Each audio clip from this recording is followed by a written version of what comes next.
There's It's that time. Tokyo Tim Van Ram is with us at an ungodly hour. Is he still?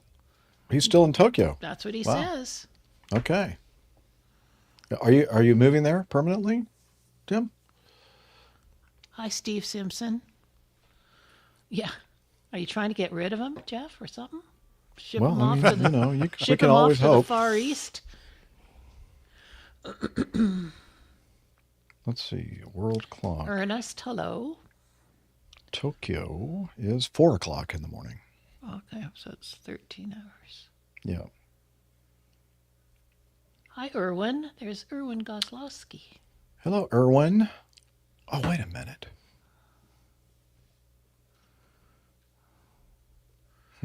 I think Jeff just had a light bulb over the top of his head. Did you there, Jeff? I did. Wait. Looked more like a nuclear explosion. Here we go. IHO Boxes, hi. Oh, IHO yeah, I see Boxes a light was bulb. so nice. He sent me a nice good. message last weekend. Thank you, Nick.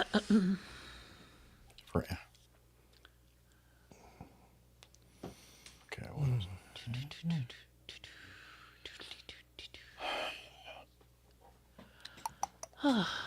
Feels like Friday today for some reason. I can't. It does. Yeah. Wishful thinking, I think. Keep thinking, oh, it's Friday. I made it through the week. What it does, which doesn't matter when you're retired, but I still sort of get that. Friday. Every day's a Friday. I still get that Friday feeling, kind of. I don't know. Yeah. I don't know why. I don't know why. So it's just the oldies here today. Steffi's working. AJ's busy. I don't know, that Camacho guy. He's busy all the time. Yeah, poor chap. So, Seems to Ernest, have- I'm sorry to interrupt you, Captain No, Nick. that's all. Do you want to, on the coffee fund donation, do you want to be Ernest Holiday or E Holiday, or do you want to be Metro Doc? I'm guessing Metro Doc, but let's see. Okay. Yeah, it's Friday then where Liz- Tim is. You're right, Tim. It is Friday. Where you And you're are. going to have to get out of keynote, Liz. Sorry. Oh, yeah. Okay. Sure. That was the light bulb that went off in my head when I saw that. I went, wait a minute. Yeah, he sent a coffee fund APG donation. now, $6.99 marked down from $7. Has he said what his preference is yet? Not yet. Okay. I'm just going to go with Metro Doc. Ernest, a.k.a. Metro Doc, is what he's saying. Ernest, Ernest, a.k.a. a.k.a. Metro Doc. Now I'm going to have to change the font size. Oh, no. Ow, I know. ow. Jeff is so gracious. Now I have more work. Look what I've have to To do. accommodate because your- you gave me money. Exactly. I'm going to have to do this. Your generous Damn. donation. Darn it. Poor Jeff. What do they say? Gift horse or whatever? Don't look Yeah. at the horse in the mouth or whatever. Don't look at I'm not gift saying you're a horse in the horse. mouth. Thank you, Ernest, just but I saying. believe he does have his But recorders we want to count on. your teeth. I did remind him, so I think his Yeah, recorders are everything is recording. on. Mike Kuipers, yay! We were worried where you were, but here he is. Here he is. Yay. Hey, Mike. Love heaven. Sorry, Jeff. Don't apologize, Ernest. Jeff. Oh, yeah, you don't have to apologize. Jeff just being Jeff. Yeah. Thank you. Thank you, Liz. Right. Jeff. About time for a wee, and then Yep, I'll then be we're- ready. Yep. I can start saying I'm ready a few times. That always annoys Jeff. Is that why you do it? Yeah. And then Captain Nick just starts yawning, like Yeah. constantly I know, yawning. because I was doing Okay. that last week on his behalf. Oh, were you? Okay. Yes, I was saying I'm ready and yawning. All right, let's go. You're listening to the Airline Pilot Guy Show. The view from our side of the cockpit. Where's that Captain Jeff? Captain Nick. Where is he? He's off for a pee, I think he said. Yes, I know. I'm just, yeah, I knew. Oh, I I see. think I am Steve, but you know what? I say that all the time. Then all of a You're sudden, Steve? Are you done in said, I think I am in Steve. Keynote yet? No, I'm still working on it. Hang on. Because it's so complex. Hey. It is. Yeah. 699-1. We're going to call this one. Export. And then go to Keynote. Don't anybody say anything to me because it'll be distracting. So yeah, we might be having some snow this weekend if Chuck comes up here. I don't know if that's gonna. Oh, really? Yeah, tomorrow. I don't know if he's coming up tomorrow. But levels are lovely in Tokyo, says Tim. Lovely, lovely. Thank you, Tim. Tokyo Tim. Okay, so I need to remove this Tokyo one. Tim, is that like Tokyo Rose during the war? She I was don't a know. I think we she have was a Tokyo traitor. Donna Rose with us today. We do don't have we? a Tokyo Donna Rose. Isn't she New York Donna Rose? Yeah, she is. I think. Yeah. He's back. He's Coffee back. Fund. He's back. CFC 9699-1. And I'm centering it and I'm making it bigger because that's what the ladies like. Yep. Yep. Okay. And okay. I think that I am now finished in Keynote. Thank you. You're welcome. I have the controls. You have the control. Did you spot my comet? I did. Good. I like the look of your comment there, Nick. Oh, That's what the ladies say. What, I'm missing the comment. The comet in Keynote. The comet, not the comment. Comet. Oh, comet. Comet. Isn't it sort Gotcha. of isn't it a partial comet, Nick? Yes, it's a. Looks like it's Yes. sliced in Whoa. half or something. Golly, that was a bit tight. It is. It's only the front bit. Yeah.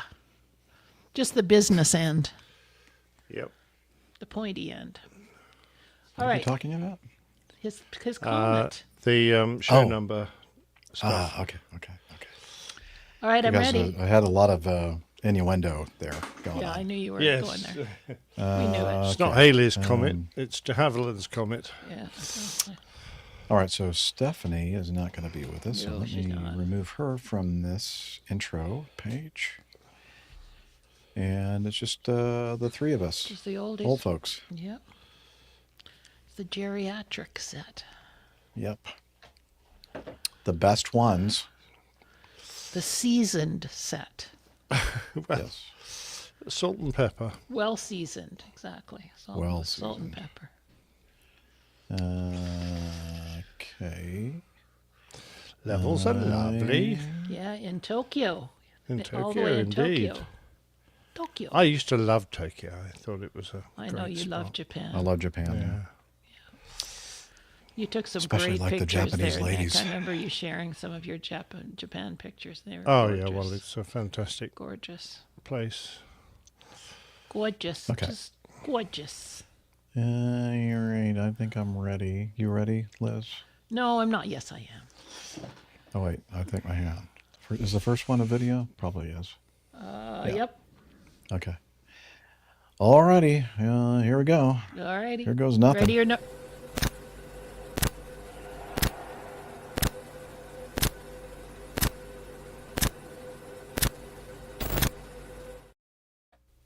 You're listening to the Airline Pilot Guy Show. The view from our side of the cockpit door.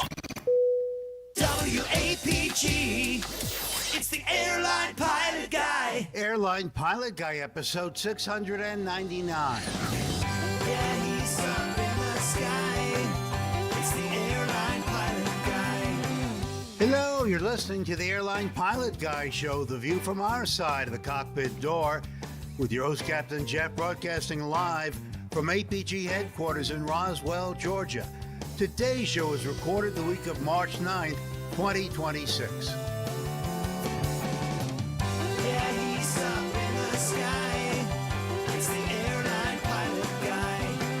Picture light and he's flying by. With the Airline Pilot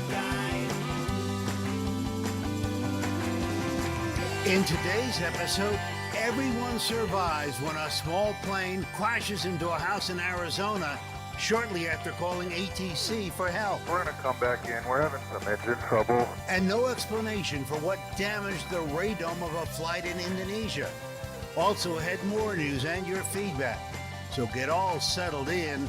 Tray tables and seat backs in the upright and lock positions. Electronic devices powered on. I'm Radio Roger, and Flight 699 is ready for pushback. Thank you, Radio Roger. He's an award-winning TV and radio reporter currently at the #1 all-news station in the nation, 1010 Wins on 92.3 FM in New York City! Welcome to the Airline Pilot Guy Show. It's an aviation podcast covering the latest in aviation news and answering your great feedback. Yeah, you. I'm Captain Jeff, former U.S. Air Force pilot and retired Delta Airlines captain, and joining me... 1,000. From his Garden View studio, in Hartford, Hereford, and Hampshire. 500. retired professional dog photographer, former RAF, RAAF fighter pilot, retired Airbus A330, A340 captain for Virgin Atlantic Airways. It's Captain Nick. Retard. Hello there, Jeff. Lovely to be back on, he said, wiping the Guinness from his moustache. APG 699. Now, today we can talk about the de Havilland Comet C2 registration X-ray Kilo 699, named Sagittarius. It was the only comet to spend its entire life in service with the Royal Air Force. It operated from 1956, I was 2 years old then, until 1967, and was then used for ground training for nearly 20 years. The front section is all that remains, sadly, but it can be found at the Boscombe Down Aircraft Collection, which, funny old thing, isn't at Boscombe Down. But, Boscombe Down is the test pilot centre here in the UK. So it's aircraft that served with Boscombe Down. And the actual museum is at Old Sarum Airfield in the west of England. What did they do with the rest of it? I don't know, perhaps it fell off. I don't know. It rotted away, sadly, apparently. Yeah. Until It wasn't then, well taken care of. Until then, it was kind of an uplifting story, and then you had to sort of bring it down. Well, they still got a bit of it. I mean, that's not Yeah, bad, is 'cause it? I thought it was great until Jeff had to talk about where's the rest. Oh, I'm sorry. Yeah, just leave it to Jeff to bring everybody Jeff. down. Well, speaking of bringing things down, Yeah, from here our I am. studio in Absolutely. Toronto, Ontario, Canada, retired financier and aviation enthusiast, spreadsheet master, and our very own lovely producer, Liz Piper. Here I am. Hi, boys. Hi, everybody. Bye. Hello. Thanks for coming. Thanks for all the fish. Whatever. We're going to say goodbye to her like right away. Yeah. Okay. All right. Anything else to say, Liz, before you leave us? No, just No? good to see everybody. Good to see you Nice as well. to have Nick back. Have a good show, guys. Cheers. Thank you, Liz.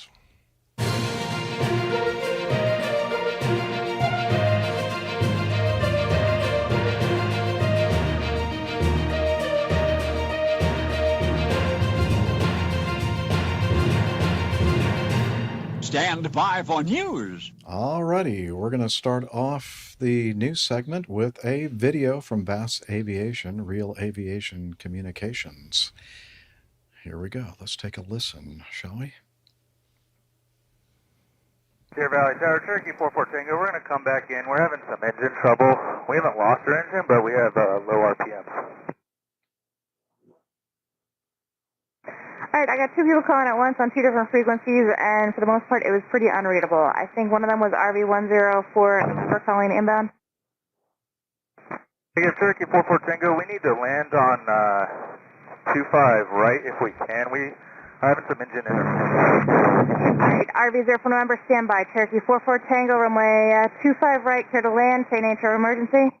We lost engine RPMs.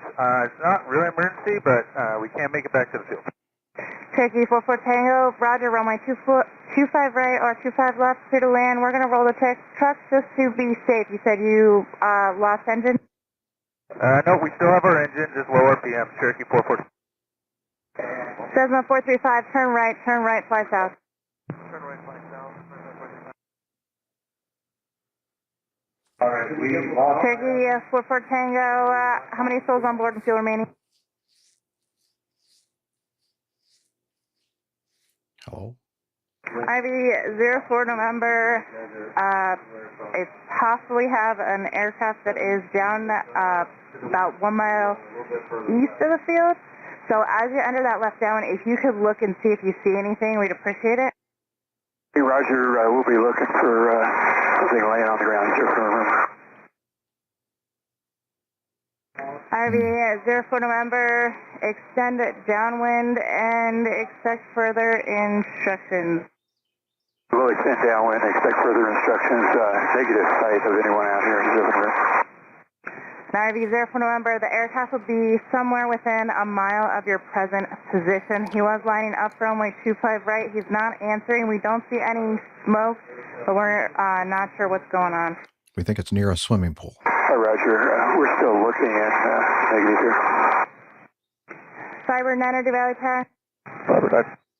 Cyber 9, we have a potential aircraft down east of the field. I don't know if you're doing stuff that you're not able to stop right now, but if we could potentially get you to come down and see if you do some low-level looks, see if maybe he landed on a road or something. Yeah, we were listening to that. I was just going to ask you if you wanted to check. We'll head there now. Cyber 9, affirmative. He was lining up for runway 25 right. We lost comms with him, and we lost him on radar about maybe 3/4 of a mile east of the field, just slightly north of the center line.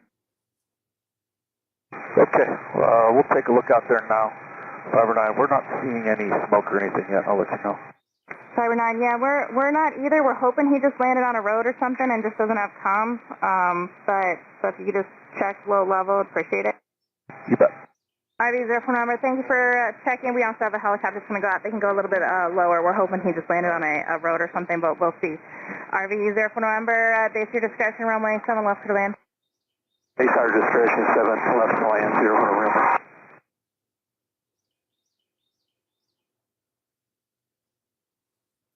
And the Firebird Niner, it'd be around your vicinity that we last had him on radar. Okay, we're looking Firebird 9. And Firebird Niner, he might have been a little bit north of the center line, so maybe a little bit north of your position. Okay. Say again? Yeah, Firebird 9. We got a call on the police radio, maybe in a neighborhood on Parkside Lane, just east of Cave Creek Road. We're going to go look over here.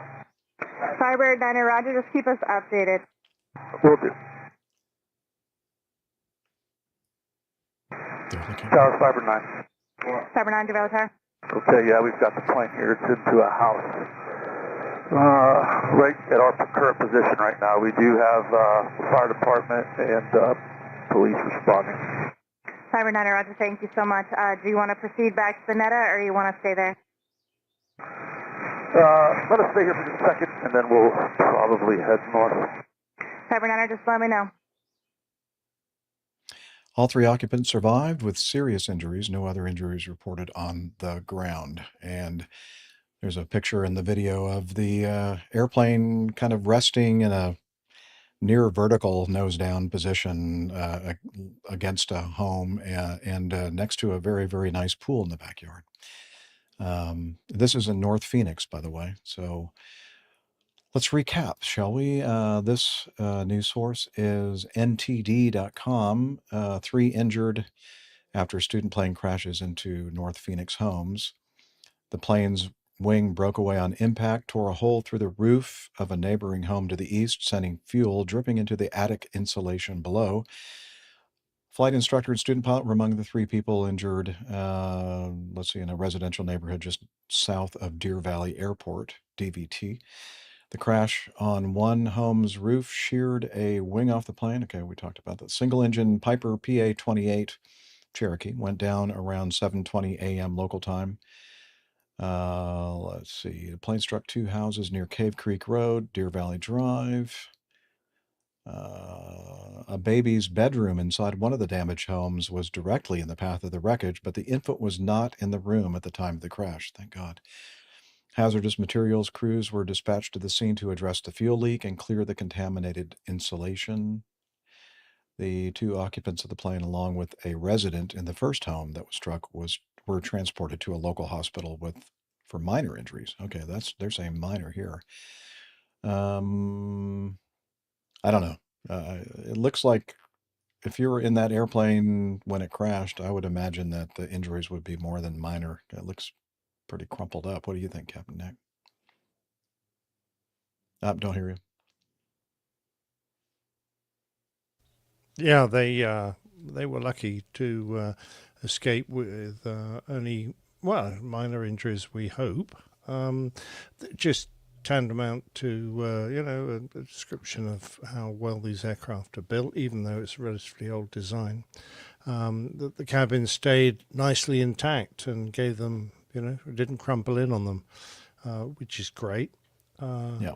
The only real comment I was going to make was if you have got a situation in your aircraft that necessitates a return, and sounded like it was a fairly immediate return, I don't hesitate to declare an emergency. I mean, there's a great deal of reluctance, I feel, amongst some pilots. Like it's a sense of, oh, I can't do that. I'll create a lot of hassle for people, or they might feel a sense of failure that they are having an emergency and they don't want to make a fuss. No, there are all sorts of facilities that are available to you once you declare an emergency. And I was so pleased that the controller effectively did it for them. So rolled the trucks and got everything prepped.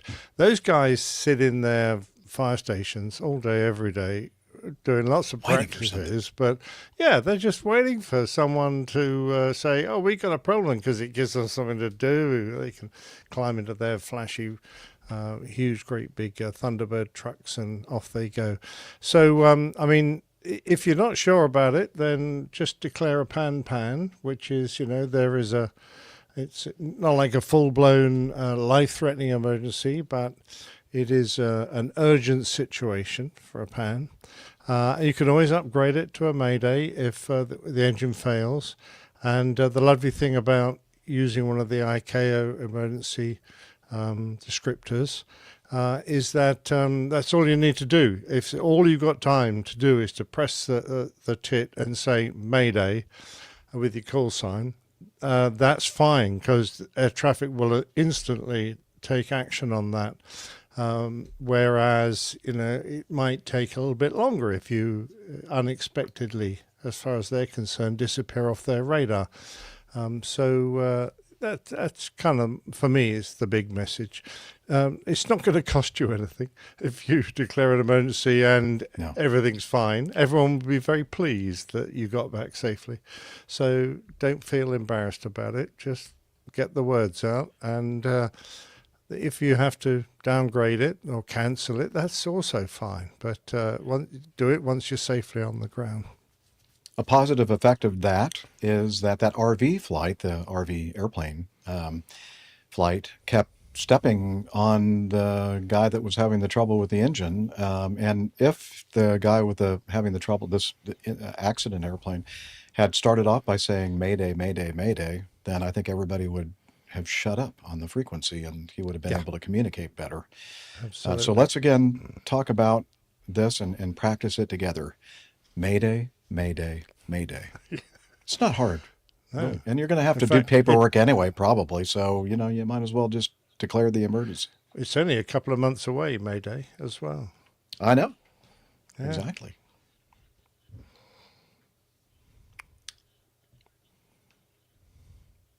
Yes, it would have been a good example for the student, Liz, for sure. Good learning point.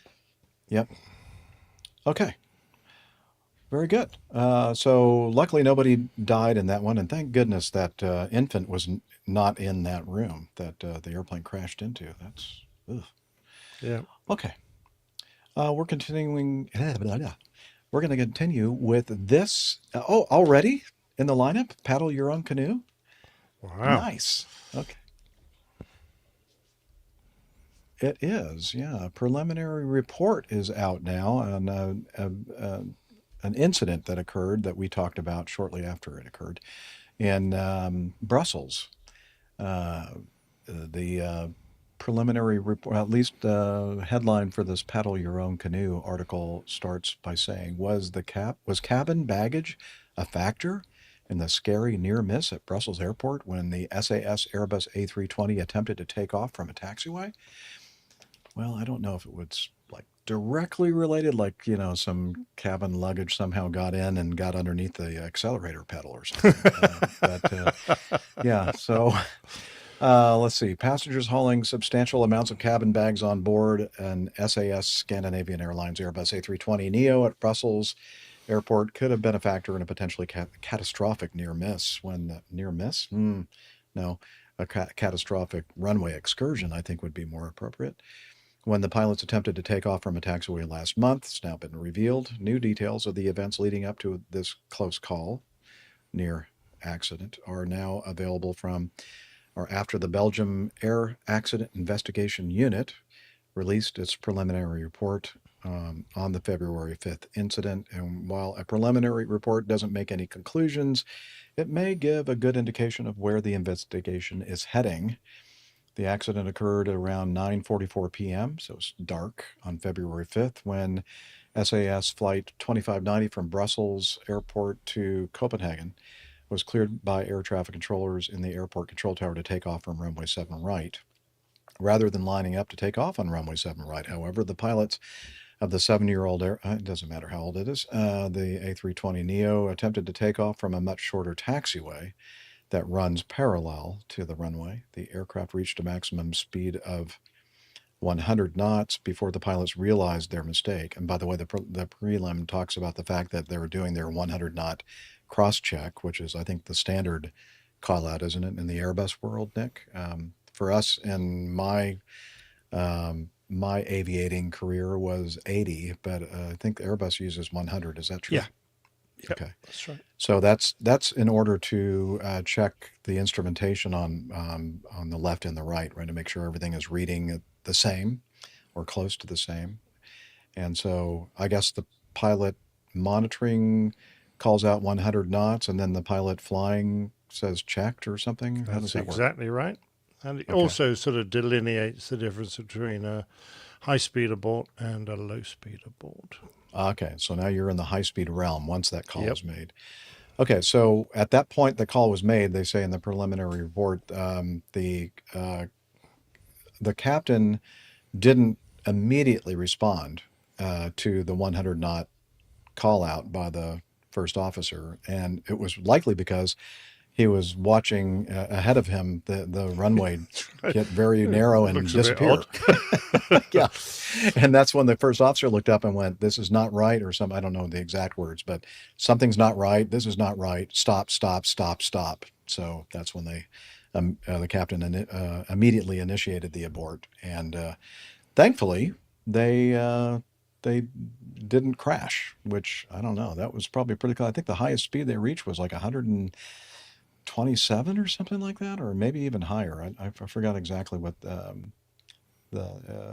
highest speed attained was, or what their J number was. Let's see. That's a pretty impressive J number, I think. It probably was a very impressive. It was probably close to 1.0. Yeah. And let's see. Oh, I know what I wanted to talk about. I briefly perused the preliminary report, and you remember that when we were talking about this, I was kind of curious as to why they didn't just taxi back to the gate, and they went ahead and deplaned all the passengers there on that taxiway. So on page 14 from this preliminary report from the AAIU, it says the initial intention of the flight crew was to taxi the aircraft back to the gate. However, following consultation between the crew, airport operations, and the air rescue firefighting services, it was decided that the passengers would be disembarked on site and the aircraft would be towed. Although no impact had taken place, the nose landing gear was positioned immediately in front of the runway guard lights, the wigwag lights, left of the stop bar at Charlie 1, which required removal prior to towing. So I guess it was going to take some time before they could actually tow the airplane. Passengers disembarked via mobile stairs provided by ARFF.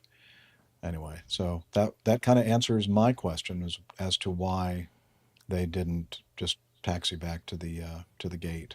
So, and it goes into a lot more detail about the taxi instructions and the actual routing they took, and some other factors involved in this. Nick, did you have a chance to take a look at this? Yeah, I did take a look, and it's the kind of headline to this story that makes me cringe a little bit.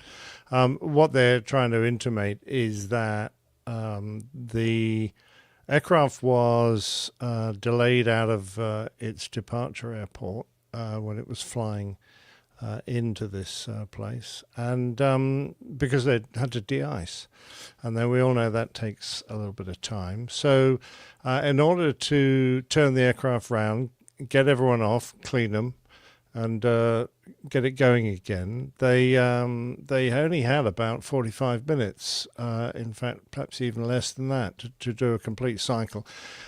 Which some airlines would probably go, oh, it's easy, but SAS might want to do a better clean than some airlines. That's a pretty quick turnaround, I have to say. Yeah. Even for the the companies. So that I do think because they had a hard slot, I think the crew were under a time penalty there. If they rush. Exactly. If they'd missed their slot, then they might have had a long delay, and they would probably just going as fast as they could. And yeah, I hate it when you're under this, and it's almost like it's self-imposed penalty.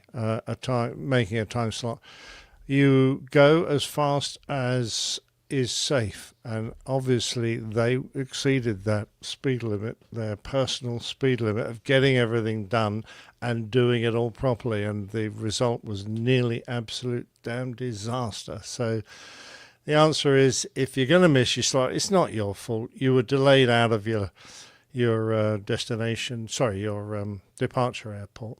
So no one's going to point the finger at you and go, "What the hell do you think you were doing? You could have got airborne." No, you turn around and go, "No, I couldn't really."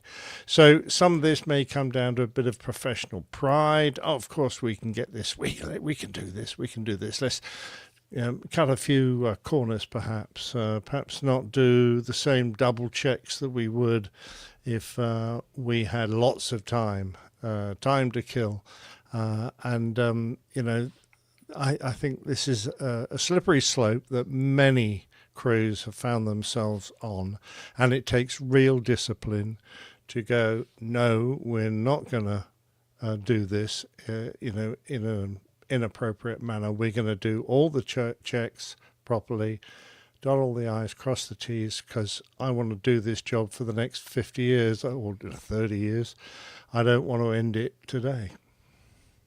Exactly. Yeah, I'm sorry I missed that. Was the main point of this, is the fact that they're kind of, as you said, intimating that they were rushing, and they were even talking about like doing an intersection, which is what they assumed they were doing, an intersection takeoff instead of using full length. And as you said, slippery slope, because we want to do the best job we can for our passengers, make that slot and everything else, but turns out that because of the rushing and making this big mistake, they had quite a long delay, in reality. I kind of look at the same thing. You're driving in your car and you're late for some kind of an appointment, and you're going, okay, well, I'm going to go a little bit faster than the speed limit. I'm going to, and then you don't think about the fact that, well, maybe I get pulled over by the police and issued a citation, and now that I was going to be a little bit late if I'd maintained the speed limit, but now I'm going to be very late because I'm having to stop and get the citation filled out by the police officer, et cetera, et cetera. So sometimes it just doesn't make sense to push it, Absolutely. Yep. Yeah, well, that sounds like you have some personal experience with issues with stop signs. Okay. Oh, stop signs. Yeah, Yes, I remember that. Stop signs. Yeah. What's that? Well, at funny least you're word mean? not having citations more than one citation, for going through a stop sign. Okay. Next item. Oh, this is not a happy ending. Yeah, you're right. This is another video. Let's see. Shall we? I think so. Why don't we just play the? Should I set it up a little bit? You can leave that up there if you'd like. Okay. Small plane crashes in Albuquerque. killing one and critically injuring another. That's right, Albuquerque. In Getting to Know Us, I'm going to... Oh, is he? Oh, James of All. Look at that. Made it to a live recording. And James is from Albuquerque, and I'm going to talk about James and his lovely wife, Sarah, during the Getting to Know Us segment. I'm looking for this word Albuquerque. All I can see is Albuquerque. Albuquerque. They pronounce it incorrectly, Captain Nick. All right, so let's go back to this tragedy. Emergency landing ends in tragedy as a plane crashes on New Mexico golf course. Columbia 400. Let's see. Let me skip to the body of this. Deborah Rhinesmith, 63 years old, of Wichita, Kansas, has been identified as the person who died in Friday's plane crash at Los Altos Golf Course, which also left another passenger critically injured. One person's dead, another remains in critical condition after a small plane crash Friday morning. Okay, we just talked about that. New Mexico State Police and Albuquerque Fire Rescue responded to the crash just before 11:40 a.m. and found two people stuck inside the aircraft. The plane was not on fire, but had significant damage, according to the police department. Both of the passengers were taken to the hospital, where one person was pronounced dead. Second remains in critical condition. Okay. So we're showing some pictures of the crash on the golf course, the Los Altos, what was it called? Los Gatos Airport, or Los Altos Golf Course. Okay. Yeah, in Albuquerque. So we have a video. So that's the setup for you. And let me press this button here and we'll listen to the video. This is VAS Aviation again. Commander 7 X-Ray Yankee, contact departure 23.9. Have a great flight. 23.9, 127 X-Ray Yankee, thanks. And Albuquerque Tower, Columbia 25160 is with you, Wednesday 426. That's the accident airplane. Columbia 25160, Albuquerque Tower, good afternoon. The wind 250 at 16 gust 23, runway 26, continue. 26160.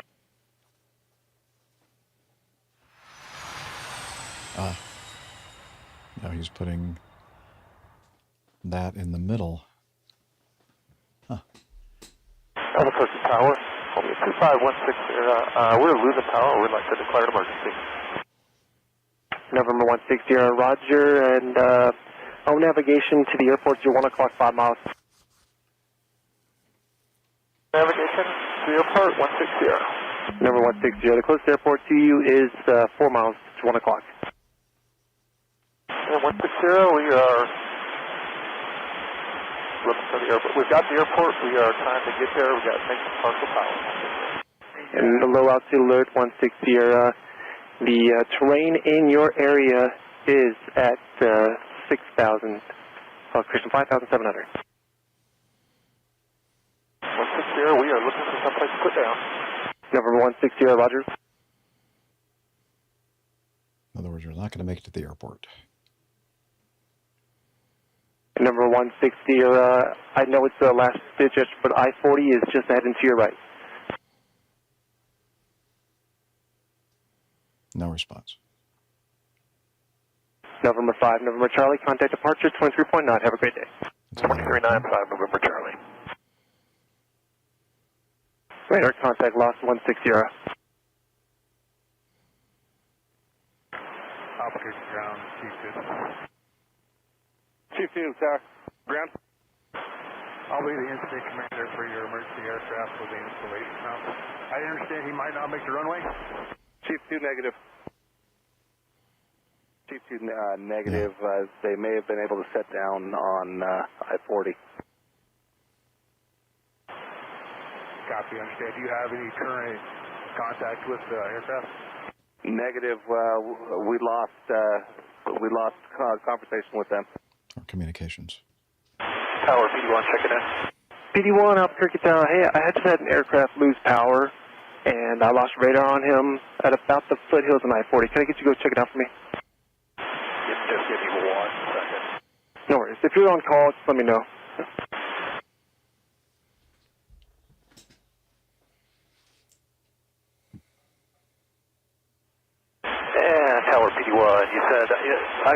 in the canyon area. B1, if you fly heading 140, I'll call them out for you. It's about 12 miles away. 140, PD1. And tower, are we looking for a Skylane, or what are we looking for? B1, it's going to be a Columbia, about your 12 o'clock and 8 to 9 miles. When you get closer, about 45 seconds out, we'll keep calling it out. We still have a return on the scope, but no contact on the actual aircraft. Roger, PD1. Raj. And PD1, the last hit on the target we have is at your 12 o'clock in about 2 miles, and they were in a southbound turn, trying to make 40 from there. So I don't know if they're east or west from there. Okay, so 2 miles current location, and they were trying to make 40. Yeah, they were trying to put it down. They couldn't make it to the field, so they were trying to get down. Said they were looking for 40, but yeah, we don't have any eyes on. Roger, PD1's in the area. Yeah, as you need, you can go east or west, whatever you need. Raj. And Tyler, PD1, we're getting reports of on our side now, Eubank and I-40. Okay, it's going to be, okay, we've got it. It is going to be down on the golf course. We have officers out with it. And stand by.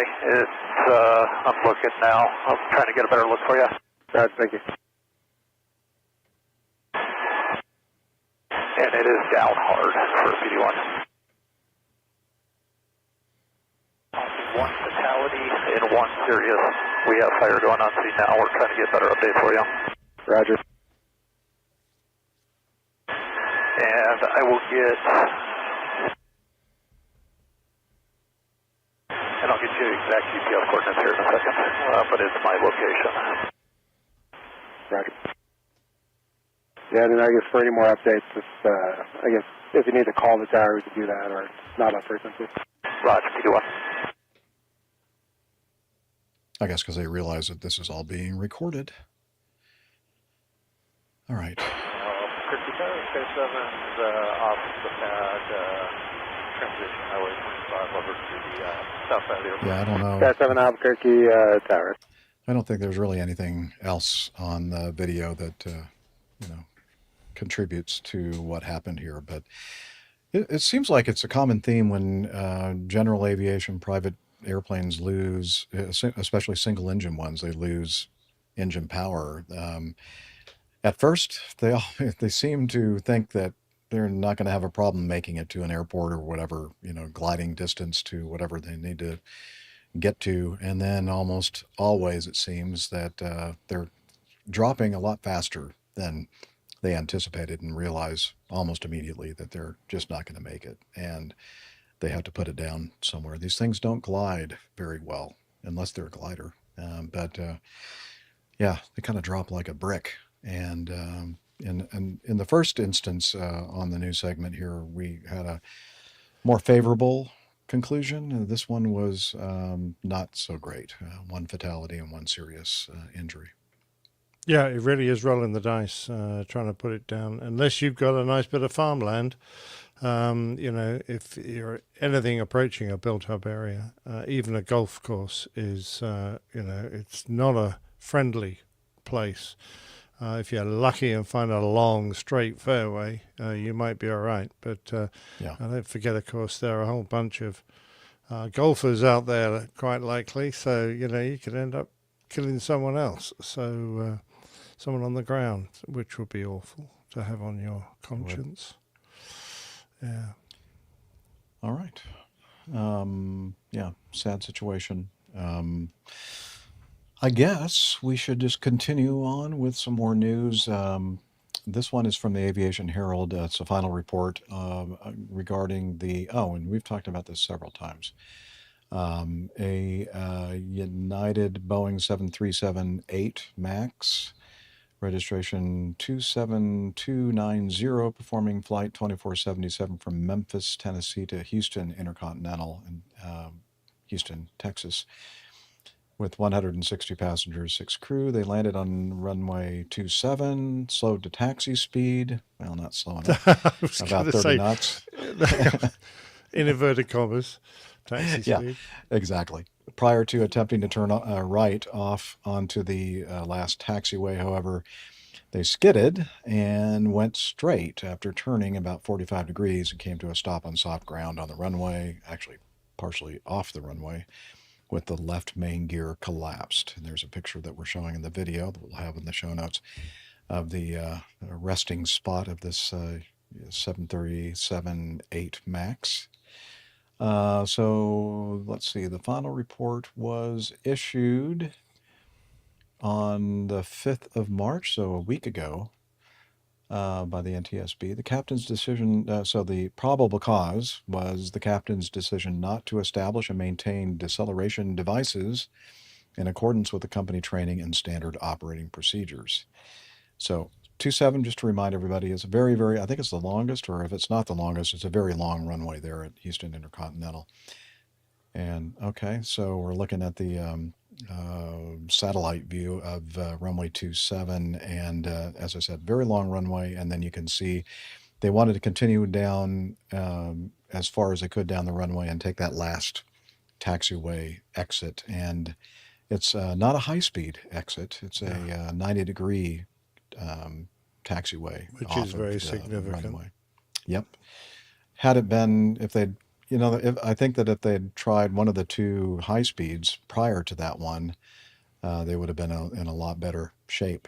But I think that the captain was thinking, well, we can just go all the way to the end and turn right and go right into the ramp and to our gate. And it'll work out well. It did not work out well. Let's see. The captain stated, let's see. Let me rejoin the narrative here. The impact resulted in separation of the left main landing gear. Post-accident examination of the airplane found nothing anomalous that precluded normal operation of the landing gear and the wheel braking system. Furthermore, the flight crew reported no anomalous operation of the auto brake system, the speed brake system, or the thrust reversers during the landing rollout. The captain stated that, and the flight data recorder data confirmed that he retracted the speed brakes. I like to call them speed bakes, but they're actually speed brakes. About 6 seconds after landing in order to turn off the auto brakes. Okay, so the speed brakes came out automatically, but he kind of popped the handle and retracted the speed brakes about 6 seconds after landing so that the auto brake system wouldn't come on because he wanted to go quickly down the runway all the way toward the end. By not using maximum reverse thrust upon touchdown and by turning off the auto brake shortly after landing, the captain failed to follow multiple company SOPs that would have assured deceleration of the airplane. The captain delayed application of maximum manual wheel braking after turning off the auto brakes, and the airplane remained at high speed as it neared the end of the runway. Speed brake deployment increases wing aerodynamic drag and reduces wing aerodynamic lift, which is very significant, by the way. That just spoils the lift. That's also another word for those speed brakes are spoilers, spoiling the lift on the wing. Puts more weight on the landing gear system and it gives more effective braking. By stowing the speed brake shortly after landing, the wheel brakes were less effective in decelerating the airplane. Had the captain used timely and effective manual wheel braking with the speed brakes deployed, the airplane would have been capable of decelerating to a safe taxi speed before exiting the runway. The flight crew did not conduct a thorough briefing of the airplane's landing performance when the captain changed the auto brake setting from 2 to 1, so he decreased the amount of auto brake system pressure, I guess. Furthermore, the flight crew did not effectively discuss potential threats such as the wet runway condition. Oh, I'd forgotten that it was a wet runway. Yep.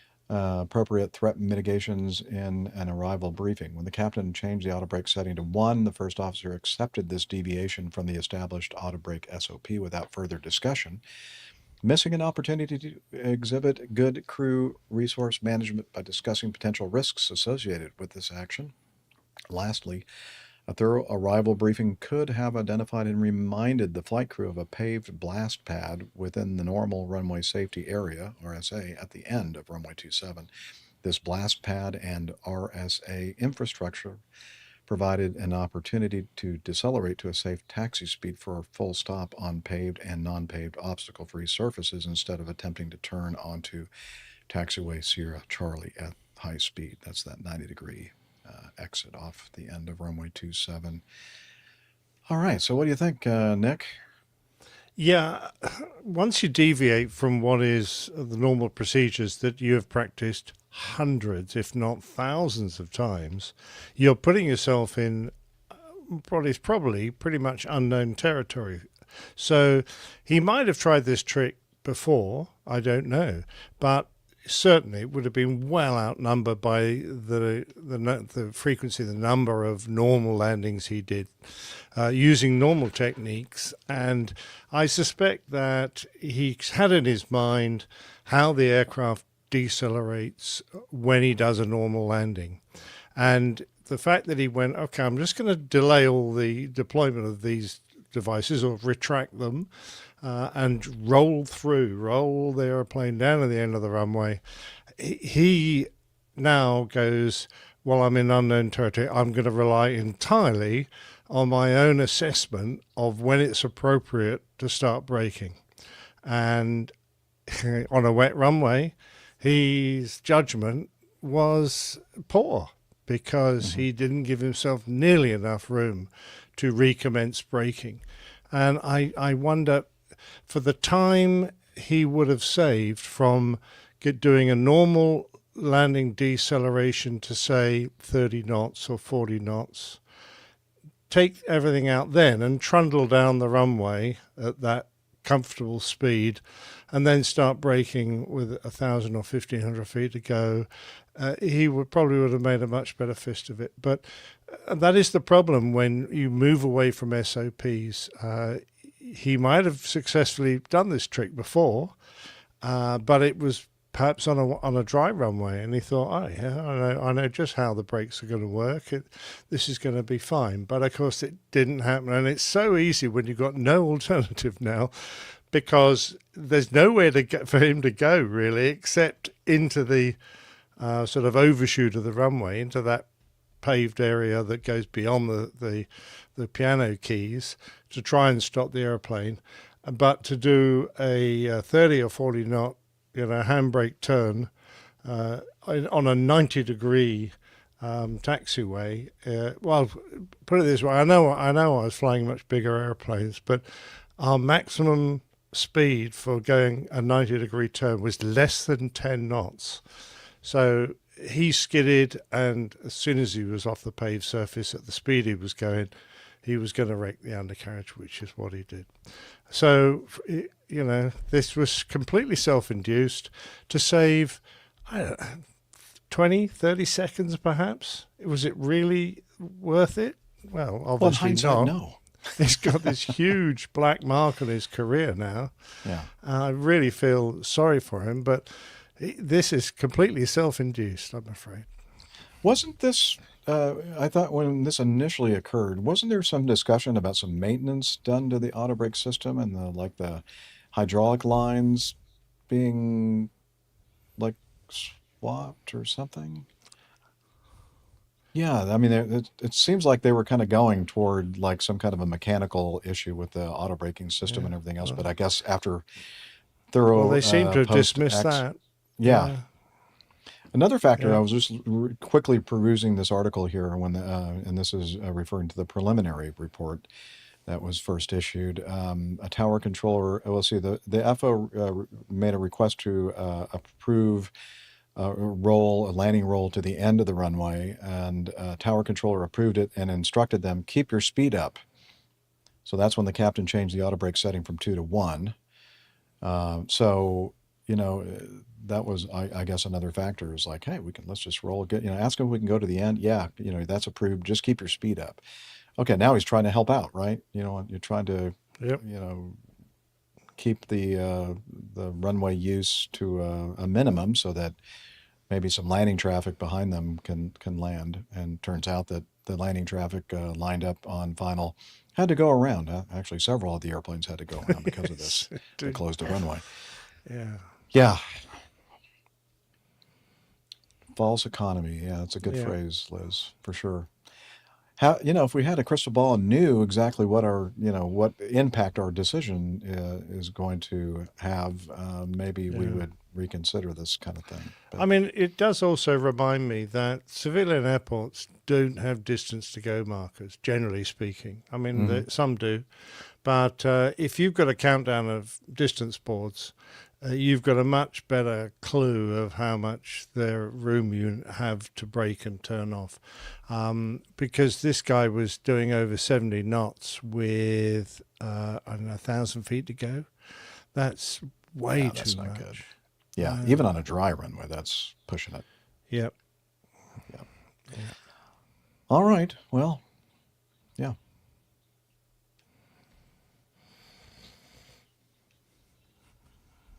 Okay. All right. Let's jump to E then. Well, here's another one from the Aviation Herald, and this is a mystery for sure. This is an incident. Garuda, Boeing 737-800, registration Papa Kilo Golf Fox, performing flight 176 from Jakarta to Pekanbaru, Indonesia. Departed Jakarta's runway 25 right, climbed to flight level 340 en route, landed on Pekanbaru's runway 36, completing a seemingly uneventful flight. Seemingly.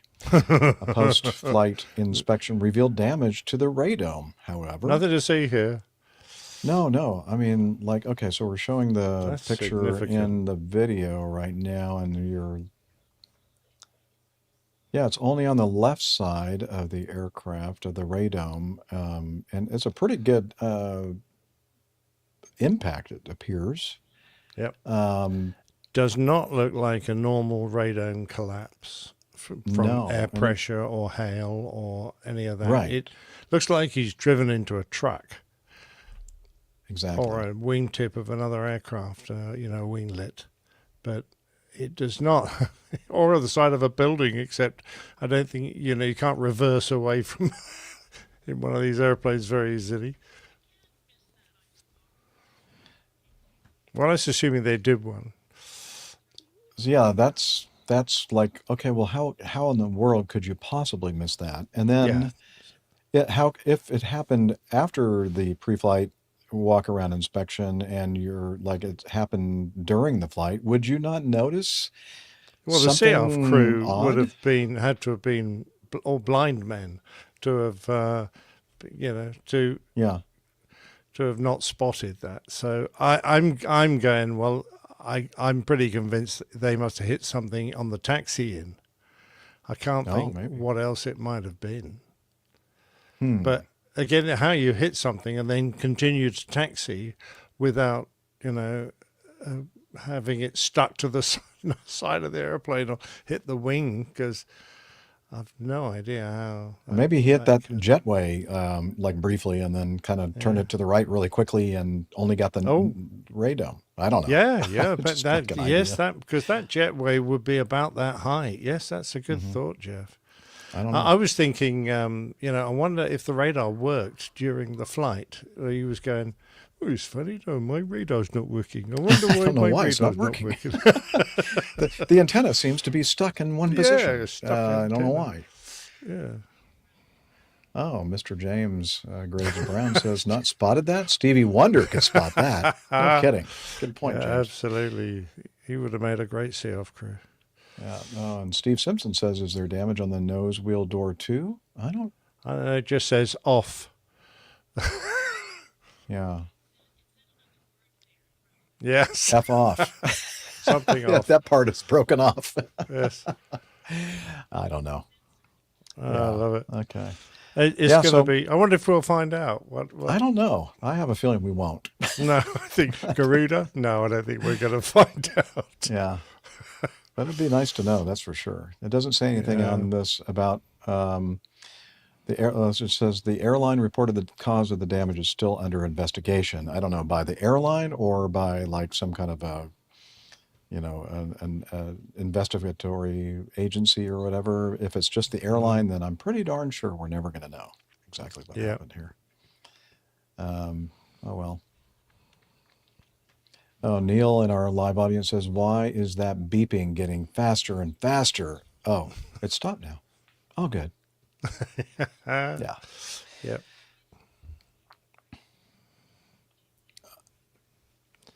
Absolutely. If somebody wants to write a screenplay for us, we'll be happy. The APG players will be happy to indulge. Let's see. James says Stevie Wonder has taken the lead on the investigation. Yeah. Well, okay. good luck with that, Stevie. Let's, yeah.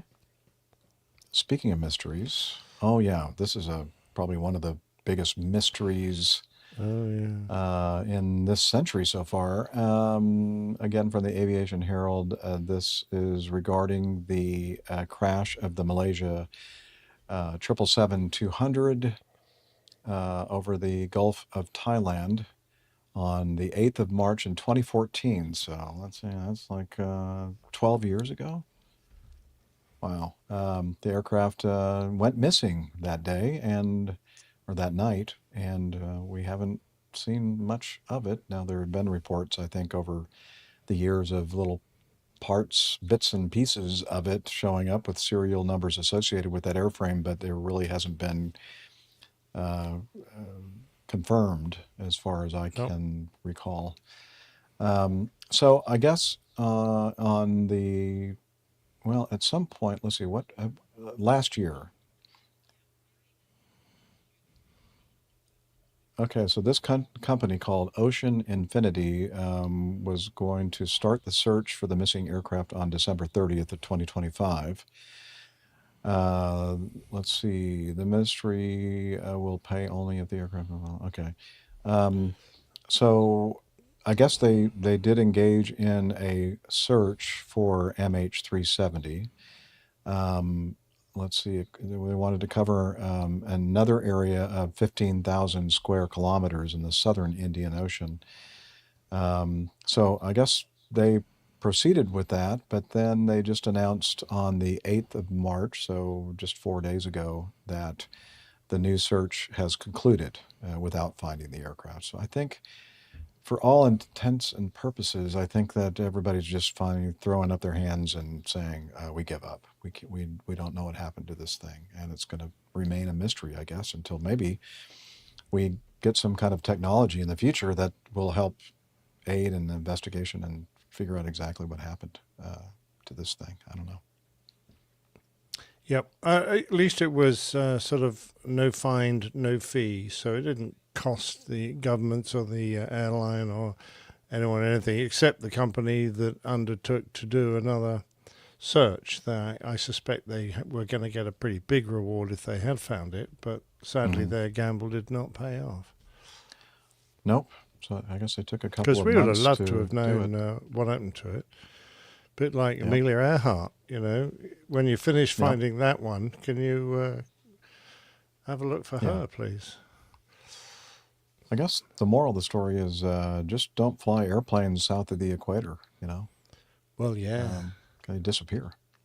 I think the Australians going to be a bit annoyed. Well, I know. I mean, except for Australia and New Zealand, of course. Yeah. And all the other countries in Africa that are. Well, never mind. Let me just scratch what I said about America. The equator. Okay. That's true. Yeah, the Bermuda Triangle whole mystery thing must have been solved because we don't really hear much about the Bermuda Triangle anymore. Okay. Well, what do you think, Liz? Anything else or? Okay. Yeah, I think that would work. And if need be, we could always loop back to cover some more news items if we feel the need or desire. Okay, let's get to know us. Here we go. Getting to know us. It's that segment of the show where we kind of figure out, not kind of, we do. It's kind of a show and tell. We figure out what we've been up to between episodes. And it should be not too long of a segment because it's just Captain Nick and myself. Oh, we do have RJ, but he's not actually here. But we do have something from him, yes. Oh, okay. Well, then it might be a normal length kind of getting to know a segment then. Okay. All right. Well, Captain Nick, so we missed you last week. Sorry you weren't able to join us, but I think you were busy with familial Yeah, family obligations. duties. You're quite right. Yes. It was my loved one's chance to get old and catch me up because our birthdays are 6 months apart. So for 6 months, I'm the old one. And then she comes along and joins me at the same age. So, yeah, this was her chance to catch up. And it's not a birthday for her, it's a birth week. I don't think I get it. Yeah, I don't think her mother's time in hospital lasted a whole week, but thank God. Anyway, so it probably just today. Anyway, we got the family together. So there's my two sons, the ugly one and the handsome one. And Well, the ugly one is the one that looks like you? Well, I don't know which one looks like me. I don't know. Oh, are you kidding me? Don't be mean. Don't be mean to my. He's my eldest, and he will inherit all my wealth and everything, and my name and my title, of course. And yeah, exactly right. The other one is a bodybuilder and ex-death metal drummer.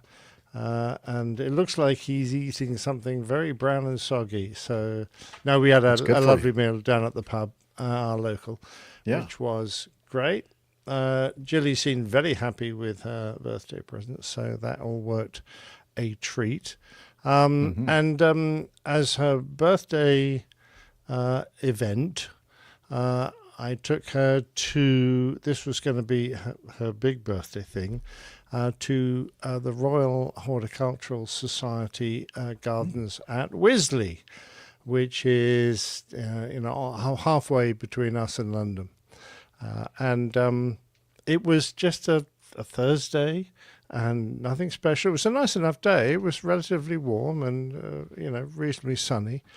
And we drove down there, and about 5 miles before, we joined this queue of cars. And I was going, where all these cars come from? Because normally, you just drive in and park, and there might be a few hundred people there. But I am not kidding. There was every man and his dog was on the road to go to these gardens. And I don't know whether it was because Mother's Day is coming up, so they all decided to go there and buy some flowers or dig up some flowers for Mother, or what, or they were taking their mothers. But when we eventually struggled through, there's a lot of roadworks around that area because they're redesigning a motorway junction.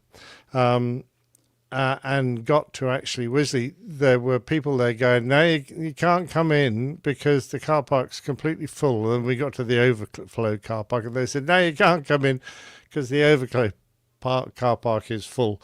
And we carried on down the road for about another mile, and then there was this huge field full of vehicles, and we were going, what the hell? And Julie's going, well, I want to buy lots of plants for my birthday. This is what I'm going to do. I'm going to go to the big plant sale and buy lots of exotic things for the garden. And we can't carry them all this distance. And I said, what do you want to do? And she said, go home. So having spent over an hour, yeah, exactly, getting there, we just carried on out of the car park and joined the queue going out, and went home. But I did have the little bright spark, since it was nearly lunchtime, to go and stop at a pub on the way home, and we had a nice meal to make up for it. But I still haven't. Helicopter or balloon? Well, yeah, you're not going to get me in a helicopter. A balloon would have a better chance of finding the place, I think, yes. Well, no, we didn't. No, we didn't. There's only entrance to be paid. But So that was a bit of a pain. So sadly, I've still got to organise that actually, waiting for the weather to improve because the weather has got really cold and wet. So whose and fault was windy. all that? Was that yours, Captain Nick? Well, I don't think so The because poor planning on your part. we picked a weekday, Yeah. Oh. where no You'd one have thought. Yeah, Would have been we'd all right. have thought, but there must be so many stupid old retired people with nothing better to do than go to these gardens. That I hate those people. And every time we've gone, you have to be a member. Oh, you can pay a big fee and go in, but normally it's all the RHS members. So go. Anyway, we still haven't found out why it was so busy, but I'm going to have to try and reorganise that. So I'm going to make a note on my palm now to do that. They must have heard that you and Jilly were going to be attending. Perhaps they were all there That's to meet us. why so many people were You there. thought they would have reserved us number one parking spot, though, wouldn't you? So, rather than making us go into the overflow of the overflow, it was So that was a bit of a shame. Now I mentioned a few weeks back, and this is just an indictment of the world we live in, but I hit a pothole in Jilly's Volvo, her beautiful new car, and wrecked a tyre and had to have it replaced at great cost in a local garage. 3 weeks later, Jilly's driving around. What you can do, I can do better. Exactly. And she wrecks exactly the same tyre. I mean, it's a brand new tyre that's just gone on. And so now we're one each. So that was just a pain in the backside. That really was. You need to get some, not the low profile tires. You need to get those big puffy ones. Well, I don't know if you can put ordinary tires on them. Well, you'd probably have to change the whole wheel. Yeah, you probably have to buy new that would rims. be very expensive. If we say no, it wasn't. It was about the same size, but in the middle of Petersfield as opposed to my local village. So that's even worse because that's the town where the local government have their offices and things. So Jilly's taken pictures of it, and she is going. Well, at least you kept it local. Yes, indeed. So we didn't have too far to go. So that's been a bit of a nightmare. Other than that, my life continues without any problems whatsoever. Good. We're doing fine, thank you. Oh, good. You're staying healthy and all that? Well, no, not really. My back's playing up. Oh. So there's a chiropractor has opened a practice in the village, which I can pedal to. And I'm going, oh, that's rather nice. So I phoned them up and I said, do you do back massages? And they said, yes. So a couple of days ago, I went and lay down on a massage table, and very nice young lady called Bo pummeled me to within an inch of my life. And I came away. She said, you're going to feel very sore tomorrow. And she was right. But now it's feeling a little better, which is good, isn't it? That's nice. Very good. Hang on, let me see. I'm going to share something with everybody here. Go ahead and share that, Liz, if you'd like. Have we You see got it? the pothole Okay, here we go. movie? It's time for everyone's favorite springtime game. Guess how deep that pothole really is. Well, at least this didn't happen, what we're seeing on screen. Well, that's true. That's true. But I do love these videos of people going through flooded roads. And I say the only reason I love them is when you're going through a flooded road, the last thing you do is attack it like a madman, because you don't want to build up a bow wave that's going to flow inside and over your engine and get sucked in by the air intakes and break your car. You get to go nice and steady and nice and slow. But I just laugh at all these people that try and do 30 miles an hour through a huge flood, and then the car stops about 10 seconds later. Oh my God. Don't people know anything? You do wonder, don't you? You do. You do. Let's see. James in our live audience says, that sounds like the bone marrow massage that Sarah received in Japan. Bone marrow. That does not sound pleasant. You're going to massage a bone? Which Which bone are you going to massage? No, I think you're thinking of maybe Thailand. I don't know. Yeah. All right. Could be. Maybe. Moving on rapidly. Let's see. Okay. Yes. Let's move on. You're So that's talking, it. Liz. I don't hear you though. Why don't I hear? I don't know. Ah. Okay. Now I hear you. Ah. Okay. Yeah. Let's do that. I want to see Jeff do himself. Yes, I'm waiting. Oh, that's right. We have some cover art to cover before we move to. Yeah, I've got a bone to pick with getting to you. know You us. didn't do the artwork. I've got to do 2 because you couldn't be bothered to do it Yeah, last because show. well, you're the What's the expert, matter with and we you didn't lot? know what to look for. We don't understand any of this and how your mind it's so works. hard. Right. Okay. So this is from a couple of shows 697. ago. I have no longer got a record of what the suggested titles were, but we settled on the gummy bears. Particularly the ones that are infused with THC. THC. What's that stand for? I don't know, but it's this. That's It's something. what It's you the get stuff out that's of in marijuana. That makes you marijuana. high. Yeah. So anyway, these are the marijuana sucking crew. So gummy bears were the subject, and we got Jeff there, top left, who actually looks very realistic. I thought he's got more gummy bears than you could shake a stick at. Nick is on there on the right, and I've only got a couple because I'm very... Yeah, I am. I've got one in each hand. AJ, bottom left, is driving a damned gummy bear racing car, which I think is. I mean, he looks like absolutely he's a giant fantastic. gummy to me. He does. He is a giant gummy, and then we've got a very yellow-looking Liz, who's in her winter woolies with her maple leaf on her left breast. So. Okay. There you go. And so that was the kind of... I like your it's microphone, not too. StreamYard. Kind of a retro Oh, look yeah, to it. very good. Yeah. No, it's not StreamYard, it's Jackyard, and we'll look at that in Oh. detail in a second. Jackyard. So Okay. there we go. Look who the Jackyard is. Our streaming service is provided by a So penguin. Jackass Penguin. Yeah, Oh, so- Jackyard. okay. Very cool. Well, and if you look at the red gummy bear, can you see something on its face?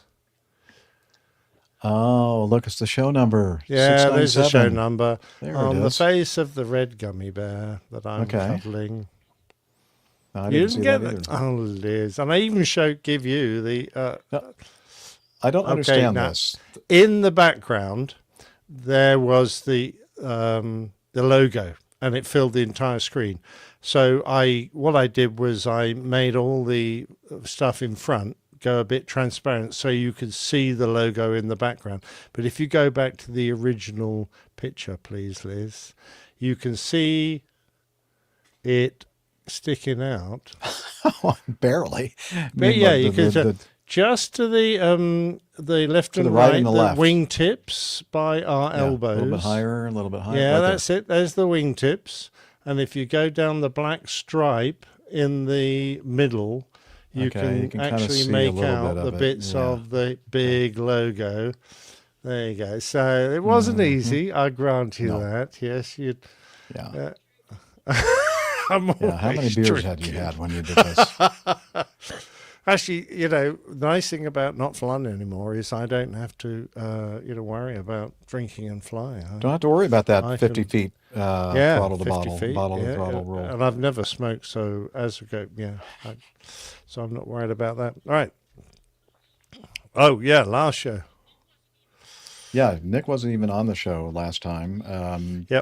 but he did the artwork for us because he's a dedicated person, and nobody else knows how to do it. So, okay, well, if you'll put the 698 cover art up there.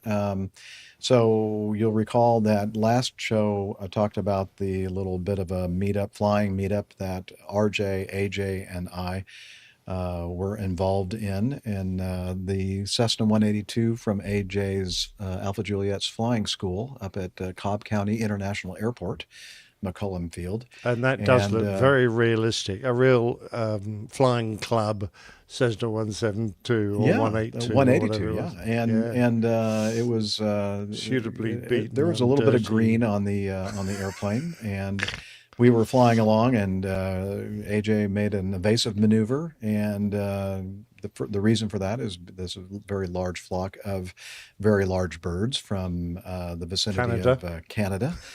And the Great White North. And and somebody had mentioned, I think we had talked about the miracle on the Hudson, because they hit some Canada geese. We almost hit some Canada geese. And it just happened to coincide with the fact that right around the area that we almost hit these birds, if you looked straight down, it was the Chattahoochee River. And I mentioned that I like to call it the Hoochie Coochie. And so that's not actually the name of the river. No, that's the Chattahoochee River, but it's very similar, Hoochie Coochie. I think I've shared this many times, and Linda, my ex-wife, hates me for it. One of many things, I think. And I used to call the parish that we used to attend, which is located in the Chattahoochee River, it's St. Andrew, or St. Andrews, if you prefer. And I used to call it St. Andy's on the Hoochie Coochie. And Linda really didn't appreciate that. She said, no, don't do that. Other suggestions I have included, we have a number for you. And I included that as obviously a transmission made to you as you disappeared off radar to go and we've got a number for you. Exactly. Yeah. And balloon versus cell tower, that was a great suggestion. Blizzard skiing, that was Steph's, I think. Surprise half marathon, that would have been Steph again. Swamp rabbits, I never really worked out what that was. That was also Steph. Steph had some great ones. There's a trail that they were running on. The miracle on the Hoochie Coochie was easy. Right, now, details on this. Yes. Okay. Did you find the show number, anybody? Of course not. Yeah, you're all blind. Leading edge of the wing. Leading edge, inboard of the strut. There you go. Can you see it now? 698. It's sideways down the leading edge. Gotcha. 698. That's why. Okay, got that? All right, that's that one. And what else we got? The logo it's Flying School logo just under the window. Oh, yeah, right there. There you go, right there. Under obvious standing out. Window? Under up, doorway. Right there. The cockpit window. On the green? Up a bit. Black on the green? There you go. Yeah. You should have gone to Specsavers. That's right. Well, he's not so much flying as falling. He's jumping. He is.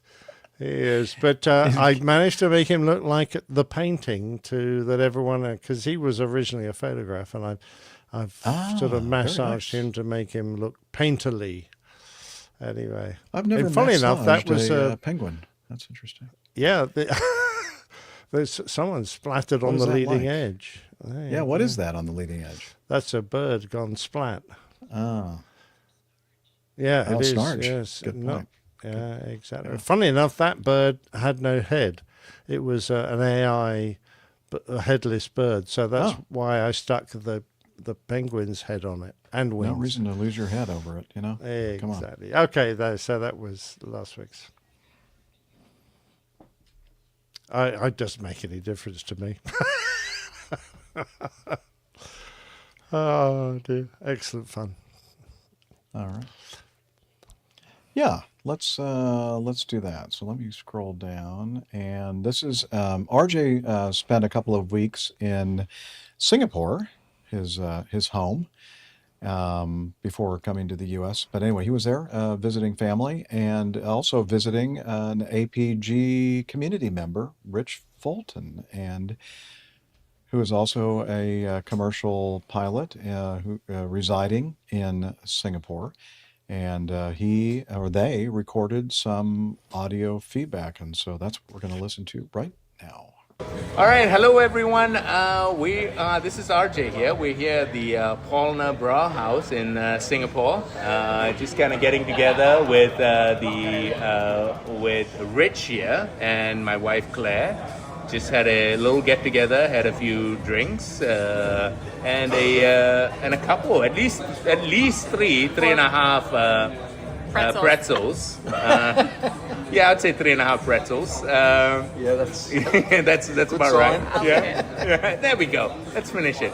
So, having a little mini get-together, APG get-together here in Singapore. So, as you've heard my voice, I'm here. And then we've got Rich here. Rich, why don't you... Hi, guys. I'm Richard, a long-time listener, living in Singapore, and this has been a great catch-up with RJ and Claire, because I just happened to hear the episode with RJ a couple of weeks ago, and in fact I was just saying to them how excited I was that he and his wife were visiting Singapore, and I actually had to replay it back twice because I couldn't believe that he actually mentioned Singapore, which was nice to hear. So I was very pleased to hear that and to meet both of them. And yes, we're having a fantastic time and really enjoying our conversations. Yeah, and also here we have my wife Claire. Hello, yeah. I'm here. I am not a pilot, but I am into aviation. And so we've been talking about all things aviation, from the types of flying that they do to the places that we've gone, and things like Oshkosh and AirVenture. And we've invited Rich and his wife, and hoping to see them there in one of the next couple of years. Absolutely. We've had a great meeting thus far. It's probably been about a couple of hours here at at most 2 beers, no more than that. Oh, of course, no more. No, 2 drinks. It's 1 for 1. So yeah, that's the right. math is not really possible to do.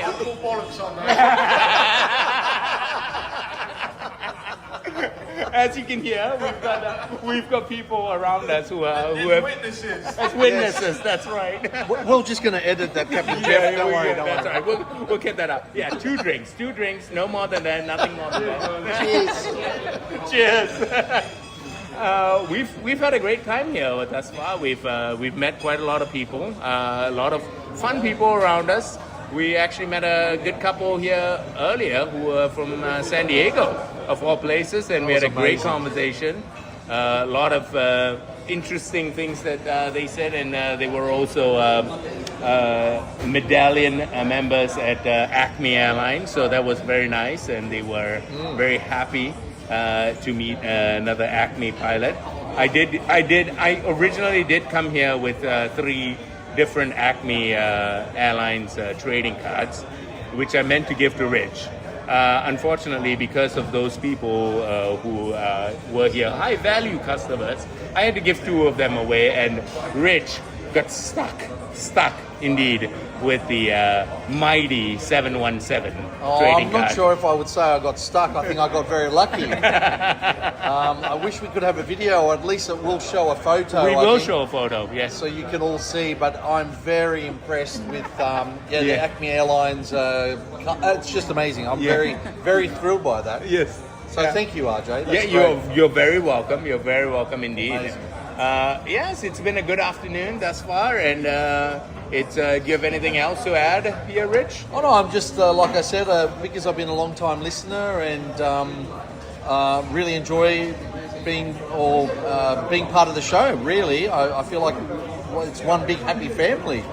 And then to see RJ and his wife Claire, it's just been such a treat for me. So, like I said, like RJ said, we've only had 1 or 2. So, as everyone else around us agrees. Yes. Yeah, exactly. But anyway, I'm very grateful to have you guys here and be able to spend this time and expand this community of the APG around the world. And so here we are in Singapore. So it's just been fantastic. Look, hopefully we'll see a lot more of you, and I certainly look forward to going to Oshkosh. Absolutely. And coming to see you guys. So thank you. It'll be great. That would be amazing. Claire, would you like to say any last words? I don't really have anything else to say Okay. at this time. Yeah, no worries. Lots of fun though. Yeah. Yeah, That we would were be a talking no. about, we just got back this morning on a red eye from India. So I was just talking about a little bit of confusion between what day it is and where we are and what time. And I was tired this morning, but I am so glad that I came this afternoon. There was a chance of me not coming. There was a chance of me sleeping and RJ just coming. And I rallied, and I'm super glad I did because it was really fun. Oh, I'm glad. Yes, indeed. All right. Well, you have to do the honors, Rich, of getting us back to the studio. So I can do that, and welcome back. So back to you, Captain Jeff, thank you. all the best. Thank you very much. See you in a bit. Thank you. I got it. Wow. Sounds like they had a great time, and still trying to figure out who that guy is in the photo. I'm thinking maybe that's the guy, the husband of the couple from San Diego. Yeah. Mm-hmm. Yeah.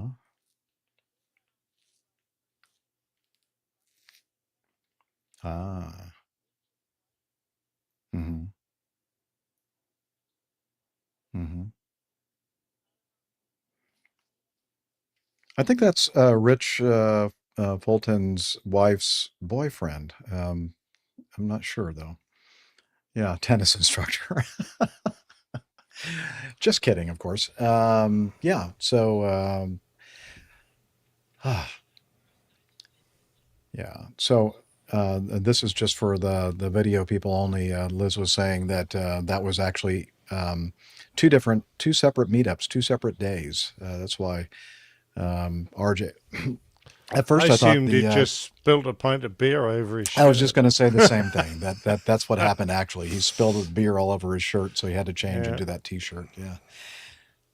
Yeah, they got on so well, the two couple, or these two guys, that they decided to bring their wives in and to enjoy all the hilarity and interesting, fascinating conversation about airplanes. Yeah. Okay. Well, long-suffering wives, yes, for sure. Yeah, thank you, RJ, for recording that, and it was nice to see APG community members from all around the world getting together. I love it. Okay. I know, it's crazy. All right. Yeah, let me start with not that one from last night, Liz. Let's see. I'd like to start, well, first of all, and I didn't take there's no material evidence of this actually occurring, but last Friday, I met up with longtime APG community member Captain Craig, Captain Craig Pyzik, he's been listening to the show since he was in college in North Carolina. So it's been a number of years, and since then he is married, has 4 children, has worked for Federal Express, and now works for American Airlines. And he was on a layover in Atlanta on Friday, so I went down and picked him up, and we went over to a little bar / restaurant Thai food place called the Paper Airplane, and near the airport, the Atlanta International Airport, and had a wonderful meal and great conversation as always. So it's always nice to meet up with Craig, and yeah, as I said, we didn't record any audio or take any pictures, so but that's what I did on Friday.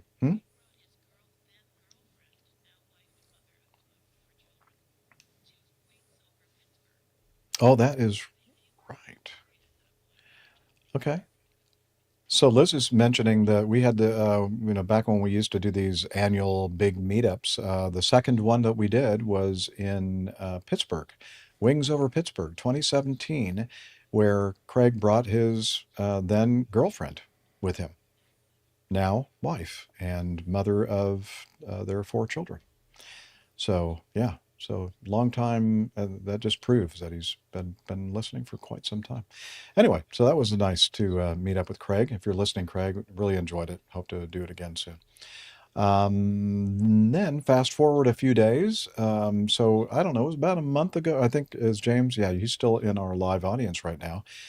James Graves Brown contacted me. It was probably more than a month ago, probably a couple of months ago. They were doing some planning for a trip to Atlanta in March. And March 10th is the day that we got together, and I got to meet up with James and his lovely wife, Sarah. Now, this is guess what? I forgot to take a photo again, and they didn't remember either, Liz, so don't get upset with me, just me. I mean, yeah, but so I quickly, before we recorded today's show, I said, James, so do you have a picture of the two of you that I can show while we're talking about our meetup? The next, yeah, show that next one, Liz. That's when we were together, um, yeah, at their place, yeah, their lovely home in Albuquerque. Yep. Yep, I was heading out to LA, I believe, at the time, and so that's a picture that we took in their lovely home. And what a beautiful couple, huh? So met up with them. They came by the apartment here, and then we walked over to Canton Street, historic Roswell, and ended up at a one of the nice fashionable restaurants there. It was a nice day, a little humid, but it was not too bad. And had a wonderful meal and great conversation as always. So it was very, very nice to see James and Sarah. And yeah, so he says, I had my phone ready and in my hand, and I still forgot. Yeah. No, we didn't do any audio either, Liz. No, we could play. So, sometimes, no, but see, sometimes like, it's just meeting up with friends and I don't know. I'm really bad at it, remembering to do photos and audio. And so I do apologize for that, but just put it this way. We had a great time. We had a great conversation, and look forward to meeting up with them again. Maybe this time back at their home in Albuquerque. I don't know. We'll see. Yeah, and that's our meetup on Tuesday. And then last night, so I was invited. So AJ, well, I want you to throw that picture up there. Okay. Oh, James says, always a pleasure, Jeff. We can do recording the next time. Yeah, we promise, Liz. We'll record something next time. Because James is a podcast host as well. He has his own show, So you'd think that two podcasters getting together would have thought about maybe making an audio recording. You'd be wrong, though. Yeah. So there's Alpha Juliet in the on the left side of that photo that we're showing right now, and then right behind him in the dark there is Ben Singer, and then over on the other side over there is a gentleman named Mark. Anyway, this is all having to do with a big meetup in Bentonville, Arkansas, from the Midlife Pilot podcast. They're doing something called the Thaden Invasion. I don't know exactly what that means. March 13 through 15, 2026 in Bentonville, Arkansas. And I was invited, by the way, to ride with Ben in his airplane out there. He left today, I think. And then Alpha Juliet will be leaving tomorrow morning to fly out to Northwest Arkansas for this Midlife Pilot podcast fly-in. What, Liz?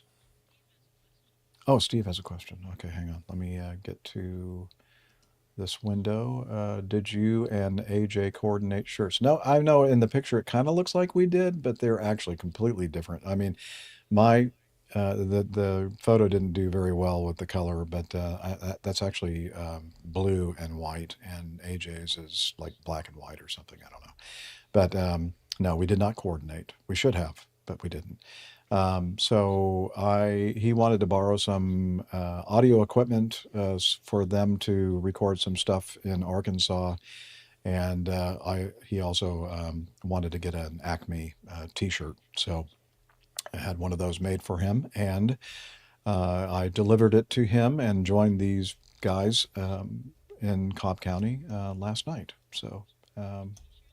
That is the T-shirt. I know you can't tell because you can't see the printing of it. It's just the blue color of the T-shirt there right in front of him. And I don't know what, actually, I'm looking at this going, what am I doing? I'm like drawing on my hand with my fingers. Scratching. Oh, you know what I think it is? I think the waitress taking the picture, I was like giving her the signal, like the nonverbal signal, give me your telephone number. No, that's not true. I think it was AJ that was actually taking the picture. So, um, I don't know. Yeah, that's what I did last night. I do have a weird look on my face, but I pretty much always have a weird look on my face. But I know, no, it didn't, because it wasn't really a meetup. It was just kind of meeting to give them some audio equipment that they required and a T-shirt that Alpha Juliet wanted to have with him to wear proudly. Oh, James says it's a Bluetooth camera remote on your palm. That's it. That's right. You're right, James. Now I'm remembering. That's what I was doing. Yeah. Speaking of T-shirts, and I mentioned this, I don't know, a few weeks ago, and we're hoping that we'll continue to go with this plan and have Peter Tarantelli kind of take over the responsibility for manning the APG store, official merchandise for the airline, the official merch show, Airline Pilot Guy.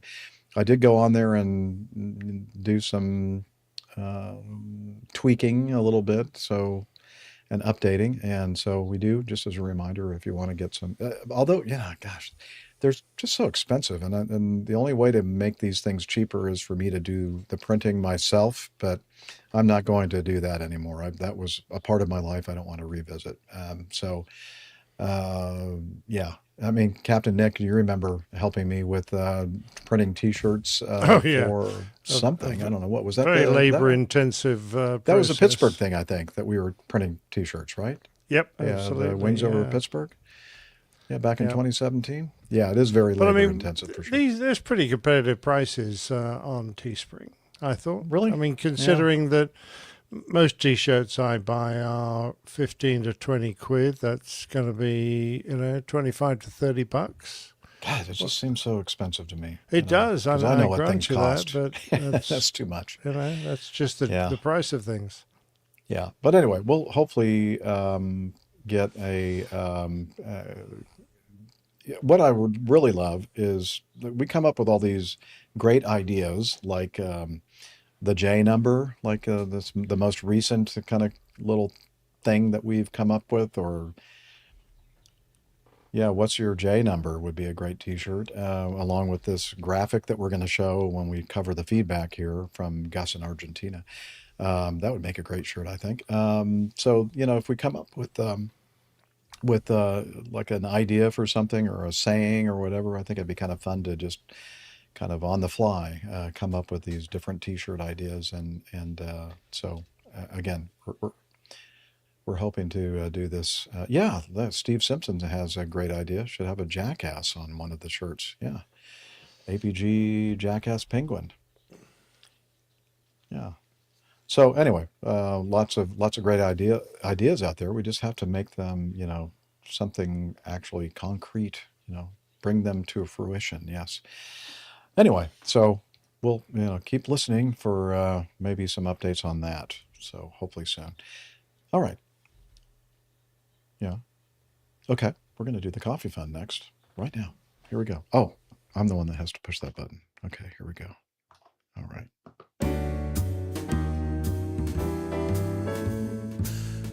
Johnny, how much more coffee? No thanks. I love coffee. I love tea.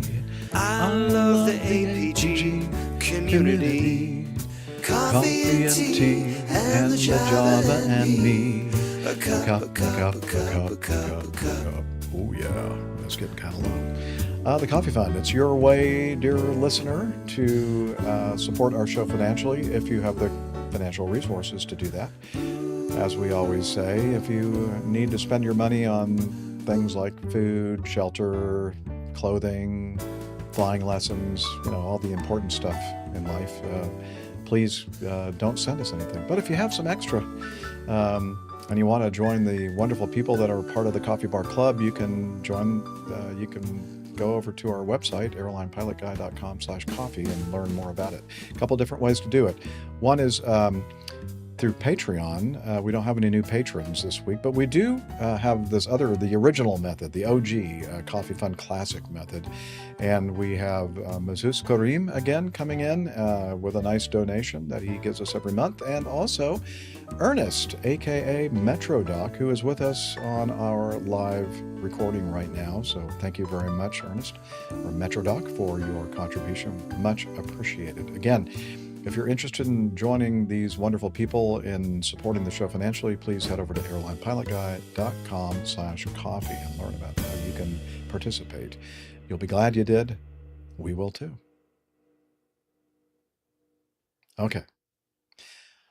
Neil says maybe a white shirt with straps for long-term syndrome sufferers. Yeah. All kinds of great ideas out there, right? Captain Nick, yeah, no, this is when he usually does his little physiological break during the coffee fund. There he is. He's coming back. And maybe it took some time for him to find a beer. Got it? Did you find a beer? No, we don't hear you. You're muted. No, I got plenty of beer, thanks. I just need to go to the loo. Oh, okay. Thanks. Very good. Thank you for sharing. Oh, and I might have got some scratchings. Ah, good. All right. Shall we do some feedback? Nah, let's not bother. All right. Well, thanks for joining us today, folks. Okay.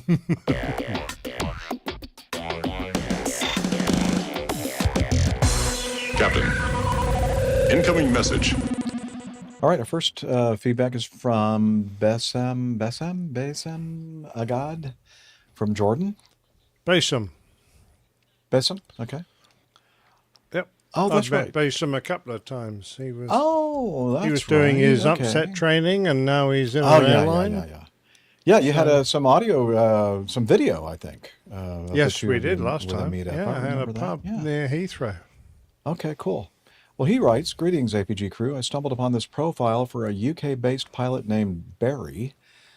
He gives us a link to an Instagram page, between_runways, sharing his journey after he was recently diagnosed with a brain tumor. This post, which he's included a link to, resonated with me deeply, and I would like to make an APG shout out for sharing his journey with the rest of us and the lessons we can take from the courage and grace he is showing facing such an abrupt, life-changing calamity. He will continue to be in my thoughts and prayers, and he will now be in ours as well, Basem. He says, warmest from Basem from Jordan. And then here's the post from Barry. Flying was never something I took for granted. Even after all these years, there were still moments where I had to pinch myself. This is really my job. I always felt incredibly lucky to do it and deeply proud to have made it through the constant training and earned my place on the flight deck. More than anything, I was humbled by the responsibility. Every time the door closed, hundreds of people placed their trust in us, and that's something I never stopped respecting. I was fortunate to spend the latter part of my career flying the Boeing 777, an aircraft built for long journeys and ocean crossings. Some of the most meaningful flights were personal ones, flying the girls to Disney, LA, San Diego, sharing their excitement, and quietly knowing I was trusted to get them there safely. I've also been incredibly lucky to fly other members of my family, creating memories I'll always carry with me. And yes, even the rare privilege of carrying family fuel for those in the know. For now, I've had to step away and focus on my health. That part isn't within my control. What flying has given me, though, is a mindset that still applies. Cage the chimp, understand what you're dealing with, and keep the big picture in view, even when the path ahead isn't entirely clear. As ever, aviate, navigate, communicate. Wow. Very poignant. That's very good. Yeah. Sounds like a tragic story, though. Yeah. Well, we're going to hope and pray that things go the best that they can go with Barry, and he'll make it through this challenge in his life. Yep. I know. I think he's touched many people's lives and is continuing to do so. So thank you, Basim, for sending that in. It touched us as well. All right. Robert Thompson sent this in. This is an interesting one. Let's see. Do not use this button. I think my favorite reply was, I'm not going back to Barstow, in the Reddit thread. Okay, so I guess this was in Reddit, Delta subreddit. And the picture now Liz is going to throw up there, and you're looking in the show notes at it right now. There's a picture. I guess this is a seat back that we're looking at. Must be maybe for the flight attendant. Flight attendant's station. Okay. Yeah, that would be my 'cause- guess. Yeah, I think you're right, because I don't usually see these kind of switches on normal passenger seat backs. No. Yeah, so this must be on their jump seat. And there are several, a couple of switches, push button switches that are guarded, safety guarded. One says emergency lights, but the one to the left of it, in the upper left-hand corner, says do not use. And so maybe we finally found that button that no pilot should ever push. Oh, this is the button that no flight attendant should ever push. Okay, so we're getting closer to figuring out what it is that the pilots are not supposed to push. But I wonder how many have actually pressed that to see what it does. Probably several, I would imagine. Let's see what this does. Yeah. Interesting. Thanks, Did that Robert, do for anything? sending that. I don't know. Huh? What? Push it again. Yeah, try it again. I don't know. Did anything change? Anything happen? I don't know. Yeah. Okay, let's do that. Let's skip to 6, Nick. Okay. This piece of feedback is from Carter Boswell. Solution to en route NOTAM issue, episode 690. Hey, APG crew. Well, I'll be darned. You guys actually got a representative from ForeFlight to come on the show to discuss NOTAMs and how they can be displayed on the iPad, among other things. I just wanted to reach out and tell you how much I enjoyed the episode, as well as how much I learned as far as what ForeFlight is doing to actually enhance their product. Thank you very. I don't know. Is he allowed to say that? Yeah, I don't know. I think it's a little unfair. Anyway, thank you very much for presenting this episode and helping us listeners out with our questions and our inquiries. Sincerely, Carter Boswell. And yeah, Carter is the one that sent in his ideas for, systems and apps and that kind of thing, to how to solve this NOTAM, en route NOTAM issue. And you'll recall, after I read his feedback, I'm thinking, well, we kind of know somebody that might know something about this. So that's how the whole thing started, with us contacting Martin and him agreeing to come on our show and talk to us firsthand about what they're doing about it over there at ForeFlight. So, yes, thank you, Carter, for that, for saying thank you. And as Alpha Juliet would say, you're welcome. All right. And finally, we're going to end with this piece of feedback. Now, again, this is back on our show in early February. I forgot which number. But we were talking about my propensity, allegedly, to taxi at very high speeds in airplanes that I was in command of back when I was actively flying. I'm still denying anything regarding any of that. Well, I don't know, Liz. I don't think you have ever been on an airplane that I've been taxiing. So, yeah, she has actually. Anyway, so I did like to taxi on the fast, quick side, and there was a suggestion made. I forgot who made the suggestion. Was it you, Captain Nick, that came up with this idea? I think about we all the Jeff came up number? with a suggestion. I don't think J number was mine, but I don't remember exactly how this evolved. Yeah, it was a collaboration for sure. Anyway, so we came up with the Jeff number, or abbreviated J number. And so Gus from Argentina, who has been a longtime listener of our show. In fact, I've met up with Gus a couple of times, and he's sent us several pieces of feedback over the years. He was the guy that bought an airplane. I think it was is it a Cherokee, I think, that he bought here in the U.S. and actually had the thing dismantled and crated up and shipped from, I think, Florida to Argentina, and then constructed or assembled there. And yeah, so Gus sends this in. Dear APG crew,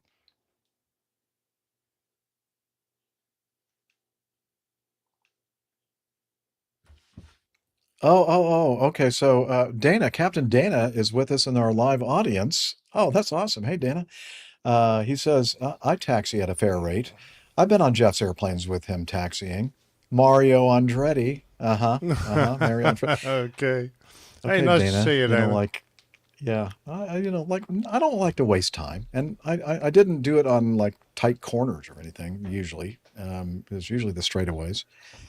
Yeah, sometimes the nose wheel would kind of tend to lift off the taxiway a little bit. Yeah, but anyway. Oh, by the way, Dana was mentioning, I think I was reading some of the comments in our live chat earlier about the fact that this is episode number 699, and we're getting, next episode is episode 700, which is quite a milestone. And he said, are you guys doing anything? And I was going to tell you, it's kind of a surprise, Dana.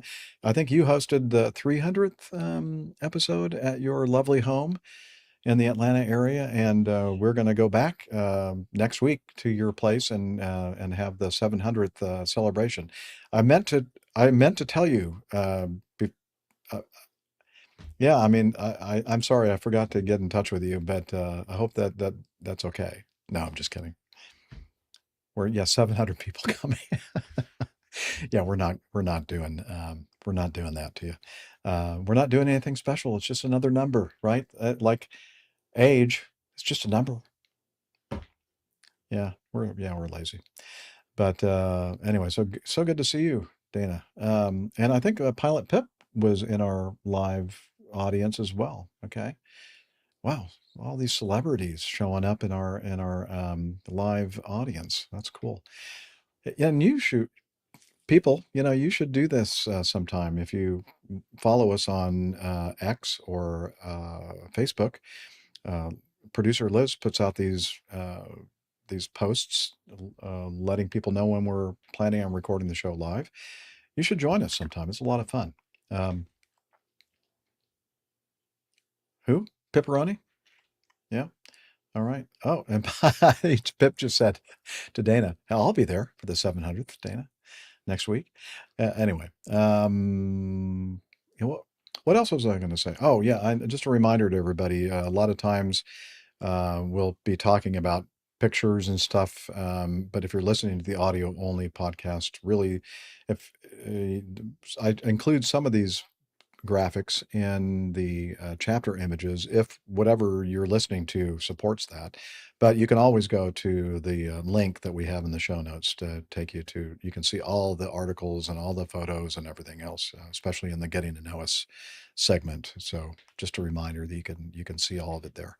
Okay, so getting back to J number from Gus in Argentina. He says, hope everyone is well. This is Gus from Argentina. It's been a long time since my last feedback, but I'm still here. Today, I was listening to episode 696. To my surprise, the Jeff number was mentioned again. I assume this is a new APG standard now. Yes. Together with Funyuns. Oh, that's another shirt idea. And many others. That's why I decided to create the official APG J number speedometer app. What? Okay, we're displaying that right now. There's a picture of it. Oh, Captain Nick has it on his phone. Wow. Yeah. All right. I've been trying to get a J number. I'm going down to the village, but I don't want to get caught by the police. Okay. No, you gotta watch out for those potholes. Yeah. He said it's not actually a downloadable app yet, but it is fully functional. It's a fully functional web-based speed indicator for your phone. And of course, the measurement unit is based on the now famous J number. I've attached a screenshot, which we're showing right now on our screen on the video. And here's a link for you to try it out. So look for this in the chapter image and also in the show notes. You'll have a link to this, and you can have it displayed on your phone as well. And you click on the little button on the bottom left there, GPS active or GPS That's how you get the GPS to sync up with your with this web-based app, and supposedly it actually works. I think he goes into a little bit more detail here. Yes, in case you're wondering, 1.00. This is kind of like the Mach number. Like 1.0 is the speed of sound. Well, the 1.00J number is equal to 30 knots. I did my research. Most airline standard operating procedures set a taxi speed limit of 20 knots. So I figured that a plus 50% would make sense. No, you should have gone higher. 30 knots is nothing. Let me know what you think. Well, you can go always up to J5. I mean, that's that's true. It's 30, 60, 90, 120, 150 knots. You'd be getting airborne. Yeah. Now, my idea when we were talking about the J number is I was thinking that the J number is a ratio of your actual speed to V1 speed, which is usually up there in the 140, 150 knot range or so, depending on your airplane and how heavy your airplane is and that kind of thing. So I think that Gus is being very, very conservative with the 1.0. But I like it. 30. I like it very much. I love the way he writes on the app. He said, taxiing above 1.0 J number is solely at the pilot/operator's risk. The legal disclaimer there, of course. Indeed. Yeah, you got to be careful with these things. At your own risk. He says, I'll let you know what my J number speed is when taxiing my Piper Arrow. Oh, okay, I'm sorry. I called it a Cherokee. A Piper Arrow next time. Okay, do that, Gus. I'd be interested to find out. Talk to you soon. Happy flights, Gus. And he said, P.S., you can use it in your RV, too. Okay, cool. Oh, I'm gonna give that a try tonight. You're going to struggle to get to J1, aren't you? Hey, man, you know what's funny about, and it's not interesting to anybody but me, but I'm going to tell you anyway, because you're a captive audience. Right? Yeah. So in my RV, it's got a pretty decently sized or decent displacement 4-banger engine in it, diesel engine with a twin-stage turbo, and I think it's fun. 3 cylinders, isn't it? 4 cylinders. A 4-cylinder. I was thinking of the smart car. Yeah, okay. No. Oh, no. So my point is that it's fun for me because when I get onto a interstate highway on-ramp, especially if it's one that's kind of like a climb, an ascent, up, what do you call that? A positive grade. The people that are behind me are thinking, this thing is going to be slow. I'm going to go around. I got to pass this guy, and I just push down on the accelerator, and not only do they not pass me, but I end up like getting ahead of them, because this thing really is it's a powerful engine, and it's peppy. So can you see the shock waves coming off the front? Yeah, and I can see that. I look in my rear view mirror and see all these cars like just being crashing off the road because of the wake from my the look of shock on their face when they go, darn, that thing is accelerating pretty quickly. I wasn't expecting that. Anyway, so yes, I'm going to try it out in my RV, the RVS, the Road Vessel Studio, very, very soon. So thank you so much, Gus. We do have a creative community, and we're still looking for comedians out there to give us little, skits like we used to get from folks like Miami Hick and Captain Jerry.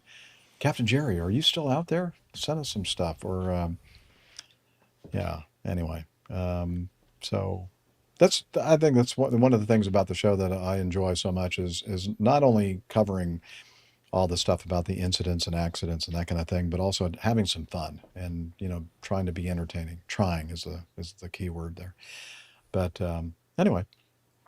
Yes, thank you, Gus, and thank you everyone for sending us feedback, and and joining us in the live audience. It's always a blast. So right now we're going to wrap it up, and we're going to point you over to our website, airlinepilotguy.com, where you can find out information about the crew and the community calendar and the APG store for merchandise. We have the APG library. Miss Tiffany, our legal librarian, is in charge of that. You sure she's Does a legal? great job. Well, I mean, she does look young, but I think she's legal. Let's see. I think you need to edit that bit, Jeff. I went in a different direction than you were intending. I'm sorry. Let's see. What else? What else do we have on there, Liz? What else did I forget? Oh no. The Plain Tales. There's a whole Plain Tales page, and you can learn more about all the Plain Tales that the old pilot does, along with just information about how you can subscribe to just the Plain Tales if you don't want to have to deal with all this other stuff that we spew. No, you don't want to do that. Yeah. Anyway. Oh yeah, we're on social media. Captain Nick, I'm sorry, but you're going to have to do it. I'm the only one here. Yeah. I'm going to get my extra fee for this week. Yeah, there'll be something, a little extra something in there for you. Good man, good man. Yeah. If you're a Facebook aficionado, then go to facebook.com/airline pilot guy. That's all one word, and you can find us there. And on X, our handle is @APG Crew. Instagram, where the artwork generally gets stuck. Instagram.com/APG Crew. And of course, if you want to see this video and watch the sausage being constructed, squished, made, flattened, stuffed full of rubbish off the floor, then go to youtube.com/airline pilot guy. Exactly. I'm trying to find something in honor of Dana. I don't know if he's still with us or not. Okay, I'm looking at all the different. Oh, he's gone. Darn it! Wow, that's a shame. All right, bye, Dana. So nice to see you. Oh, he is and there. Thanks for He's the there. well wishes. He's there. Oh, he is He's here. there. Wow. Oh yeah, I hear him. Hear him? Wow. Excellent. All right, oh yeah, let's talk about kind of a social media kind of thing, quasi-social media thing called Slack, and Hillel manages that for us. Let's see. Hillel, can you tell us about Slack? Okay, but I'm dripping wet. Well, come on over here anyway. Just try not to get any water over the electrical equipment, and tell us all about Slack, please. APG listeners, please join us on our Slack team. Slack is a communication, coordination, and sharing platform that works on your mobile, laptop, or browser. On Slack, we share news and ideas. We suggest episode and Plain Tales topics. We plan events and meetups. To get into the Slack team, please email me at slack@airlinepilotguy.com. That's SLACK Sierra Lima Alpha Charlie Kilo @airlinepilotguy.com, or send me a tweet with your preferred email address to @Hillel, and I'll send you an invitation. That's Hillel, spelled Hotel India 11 Echo 1, and see you in Slack. Thanks a lot, Hillel. I just have to share something. Last episode I mentioned we were talking about taxi speeds and the app that toward the latter part of my career was introduced to kind of show you anything that somebody might be concerned about. And I'm not going to tell you who I received this from, but it's a picture or a screen capture of what I was telling you about, that we have this little orange triangle with an exclamation point in it, kind of signaling something. And this one says, "High taxi out speed." I don't know if you can see that or not. Uh-oh. You were caught in the act. Yeah. So that, as far as you know, was something that actually was, cited. Is this what Dana's referring to in his comment here, Jeff? Let's see, what is, what was this? Oh yeah, so Dana in our live audience knows something about this. We have Flight Pulse that sends a message anytime we were taxiing over 30 knots. Let me just put it this way. I received many of these little orange triangles with the exclamation points in them due to my taxi speed. Just saying. But I'm sure that Dana always keeps it on the down low. Yeah. Yeah. All right. We'd also like to thank our producer, Liz. Thank you, Liz, Hey, for well done, Liz. doing all the Brilliant. work Thank that you you. do My pleasure, you guys. before Really and after good. and during the show. She's awesome. We couldn't do the show without her. Well, we could. It just wouldn't be very good. And also, thanks to our live audience, live great chat job, room. everyone, tonight. Thank you. Yeah, great to see everybody there. Thanks for joining us. Again, it wouldn't be the same show without you guys. It would be a lot better. And finally, we'd like to take this opportunity to wish you clear skies, unlimited visibility, and tailwinds. Take care, and God bless. Bye, everybody. See you next time. You like my joke there? Right. It'd be a lot better. Yeah. Yeah. Yeah. We're so funny. The Now, artwork listen. doesn't show up in Steve Simpson's Insta feed. I don't know. I mean, if you follow APG Crew, I tag APG Crew every time I do it, so it should appear in their feed. So if you're following them, it should appear in your feed. But you could. Why don't you just follow me? And what's my handle? I have no idea. I'll just have a look because I post it initially in my personal. Oh, wait a minute! I'm looking account. at APG Crew. Media. There we go. I don't see it either. I don't see Instagram. I never go to Instagram. I don't use I don't either. Instagram. I would have let you know. Let's see. Go to home. Oh. Tokyo Tim says he sees it. Oh, okay. Oh. Well, what are you supposed to? So I'm looking at the. Oh no, I'm looking at some other page. I love that possible title I hold boxes, but it scares me. This is I Haul Box's possible title. Oh, hang on. Okay, now I see all the artwork, Nick. Oh yeah. Where Yeah. in the APG one? Yeah, so I had to click on the thing on to the right of all the images, top right. I guess that shows like photographs, and the other just shows like posts. So maybe that's the problem, Steve. I don't know. It's hard for me to describe what I'm talking about here. Oh Here, dear. I know what I could do. I could probably share. I have the technology. If I could find the window that you guys are in. Oh, here it is. Okay. Oh. My handle in Instagram is old.pilot340 because that's what I used to fly, the A340. Old.pilot340. Okay, let's see. Hopefully there's nothing incriminating on this. Yeah, so right... oh, there it all is. Yeah, well done. Right here, you see that thing flashing there, right where the cursor is. If you click on that thing, that's where I see all the artwork showing up. There you go. Is my internet breaking up? No, not at all. Okay. No. Clear as a You're bell. As clean as a whistle. Because you guys are breaking up, coming into me for some reason. No, we're not. No, we're not. Nick's not breaking up. Breaking up is hard Okay. to do. We're not. Sure. So if something's wrong with my ears, then. Jeff, Yeah, breaking, that's what it is. It's breaking up is your hard brain's, to Your It brain's is. giving out. do. Okay. Okay. So here's iHaul Box's possible show title, which is very scary because Nick could do something really rude with Rushing into slippery, tight slots. Oh my gosh. Are you kidding me, iHaul? Are you kidding me? Why would you even put that in his head? Dear. I didn't put it in his head. I mean, I'm Well- asking, no, why iHaul put it into Captain Nick's head? Oh. Wow. What? Okay. No. I've got a No. couple.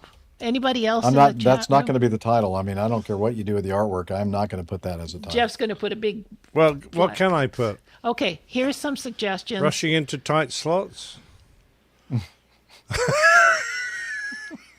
Is that better? Moist? Moist, tight slots. Okay, Nick's obsessing on that, so he doesn't want to hear any other suggestions. Well, I've already chosen. No, Yeah. no, carry on. Give me No. They're not great, so I'm just going to... Okay. Thank you, Dana. In relation to that same story, SOPs? What SOPs? Okay. Sops. SOPs. What SOPs? And then Sops. along Oh the my same gosh. along the same Neil. line. Yeah. Just a minute. We'll get What's to Neil's Neil in a minute. doing in a bit? Here's No, Neil's. let's not get to Neil. Back massage with happy ending. Yeah. Anyway, It's the front massage that gets the happy ending. Come on, let's Yeah. be fair. along the same line, it's actually the same thing. It's SOPs, CRM. Who cares? Okay. And then false economy. We talked about false economy. And then I love this one. This was James Graves Brown. White cane ground crew. So we love it. Okay. We have the ground crew that are all blind. Oh, yeah, because of the whole blind theme, Yeah. Stevie Wonder and all that. Okay. And that's all I have. That's all I had. So. I think I'll get something out of one of those. I can already do the blind ground crew. Yeah. Okay, I like that one. I'm glad you're going with that one. Tap, tap, tap along the runway. Yeah, that's not good. The and then slippery and they can have seeing eye dogs too, Nick. You can have you can do some dog stuff and You can have a pilot with the blind stick and the seeing eye dog. Walking on doing the ramp walk around. For the walk around, yeah. That's right. Yeah. Yeah. You're holding a flashlight that he can't see. You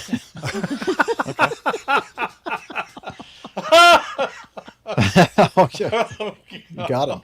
Oh, you know what? That's awful. No, Nick. That is Nick, awful. Nick, even better. The flashlight is the wrong way around, and it's shining in his face, but you can't tell. We're very bad people. We're very bad people. Now you know what? Oh, there now might be like several blind people listening to the show that might be offended by all that. So yeah, I think so. They ought to write in. But Steve's got a you good can point. send an audio in. Just send an audio in. That's fine. Maybe it should be a seeing indignation. A seeing eye penguin. So our seeing jackass. eye penguin. I like that. There we go. Yeah. Anyway, you got something you can work with there, Nicky. Yep. Yeah. Well, thank you guys. Great to see you, Dana. Thanks everybody else who great to see everybody. Showed up today. Yep. And we'll see you next week. Lovely sometime. jubbly. Bye. All the best. Yep. Thanks people very with much. sight restrictions, I understand because I have a brain disability. I don't think very well. You have to have a brain to have a disability, Jeff. Oh, that's true. Yeah. Happy St. Anyway. Patrick's Day if we don't see you Oh yeah, before happy then. St. Patrick's Day. Bye. In what? Oh yeah, Next we Wednesday, got I think. 5 days. Next We got a Wednesday. St. Patrick Day melee, petanque melee. Oh, very good. So I've got a costume All right. to wear. Bye. Bye. Cheers.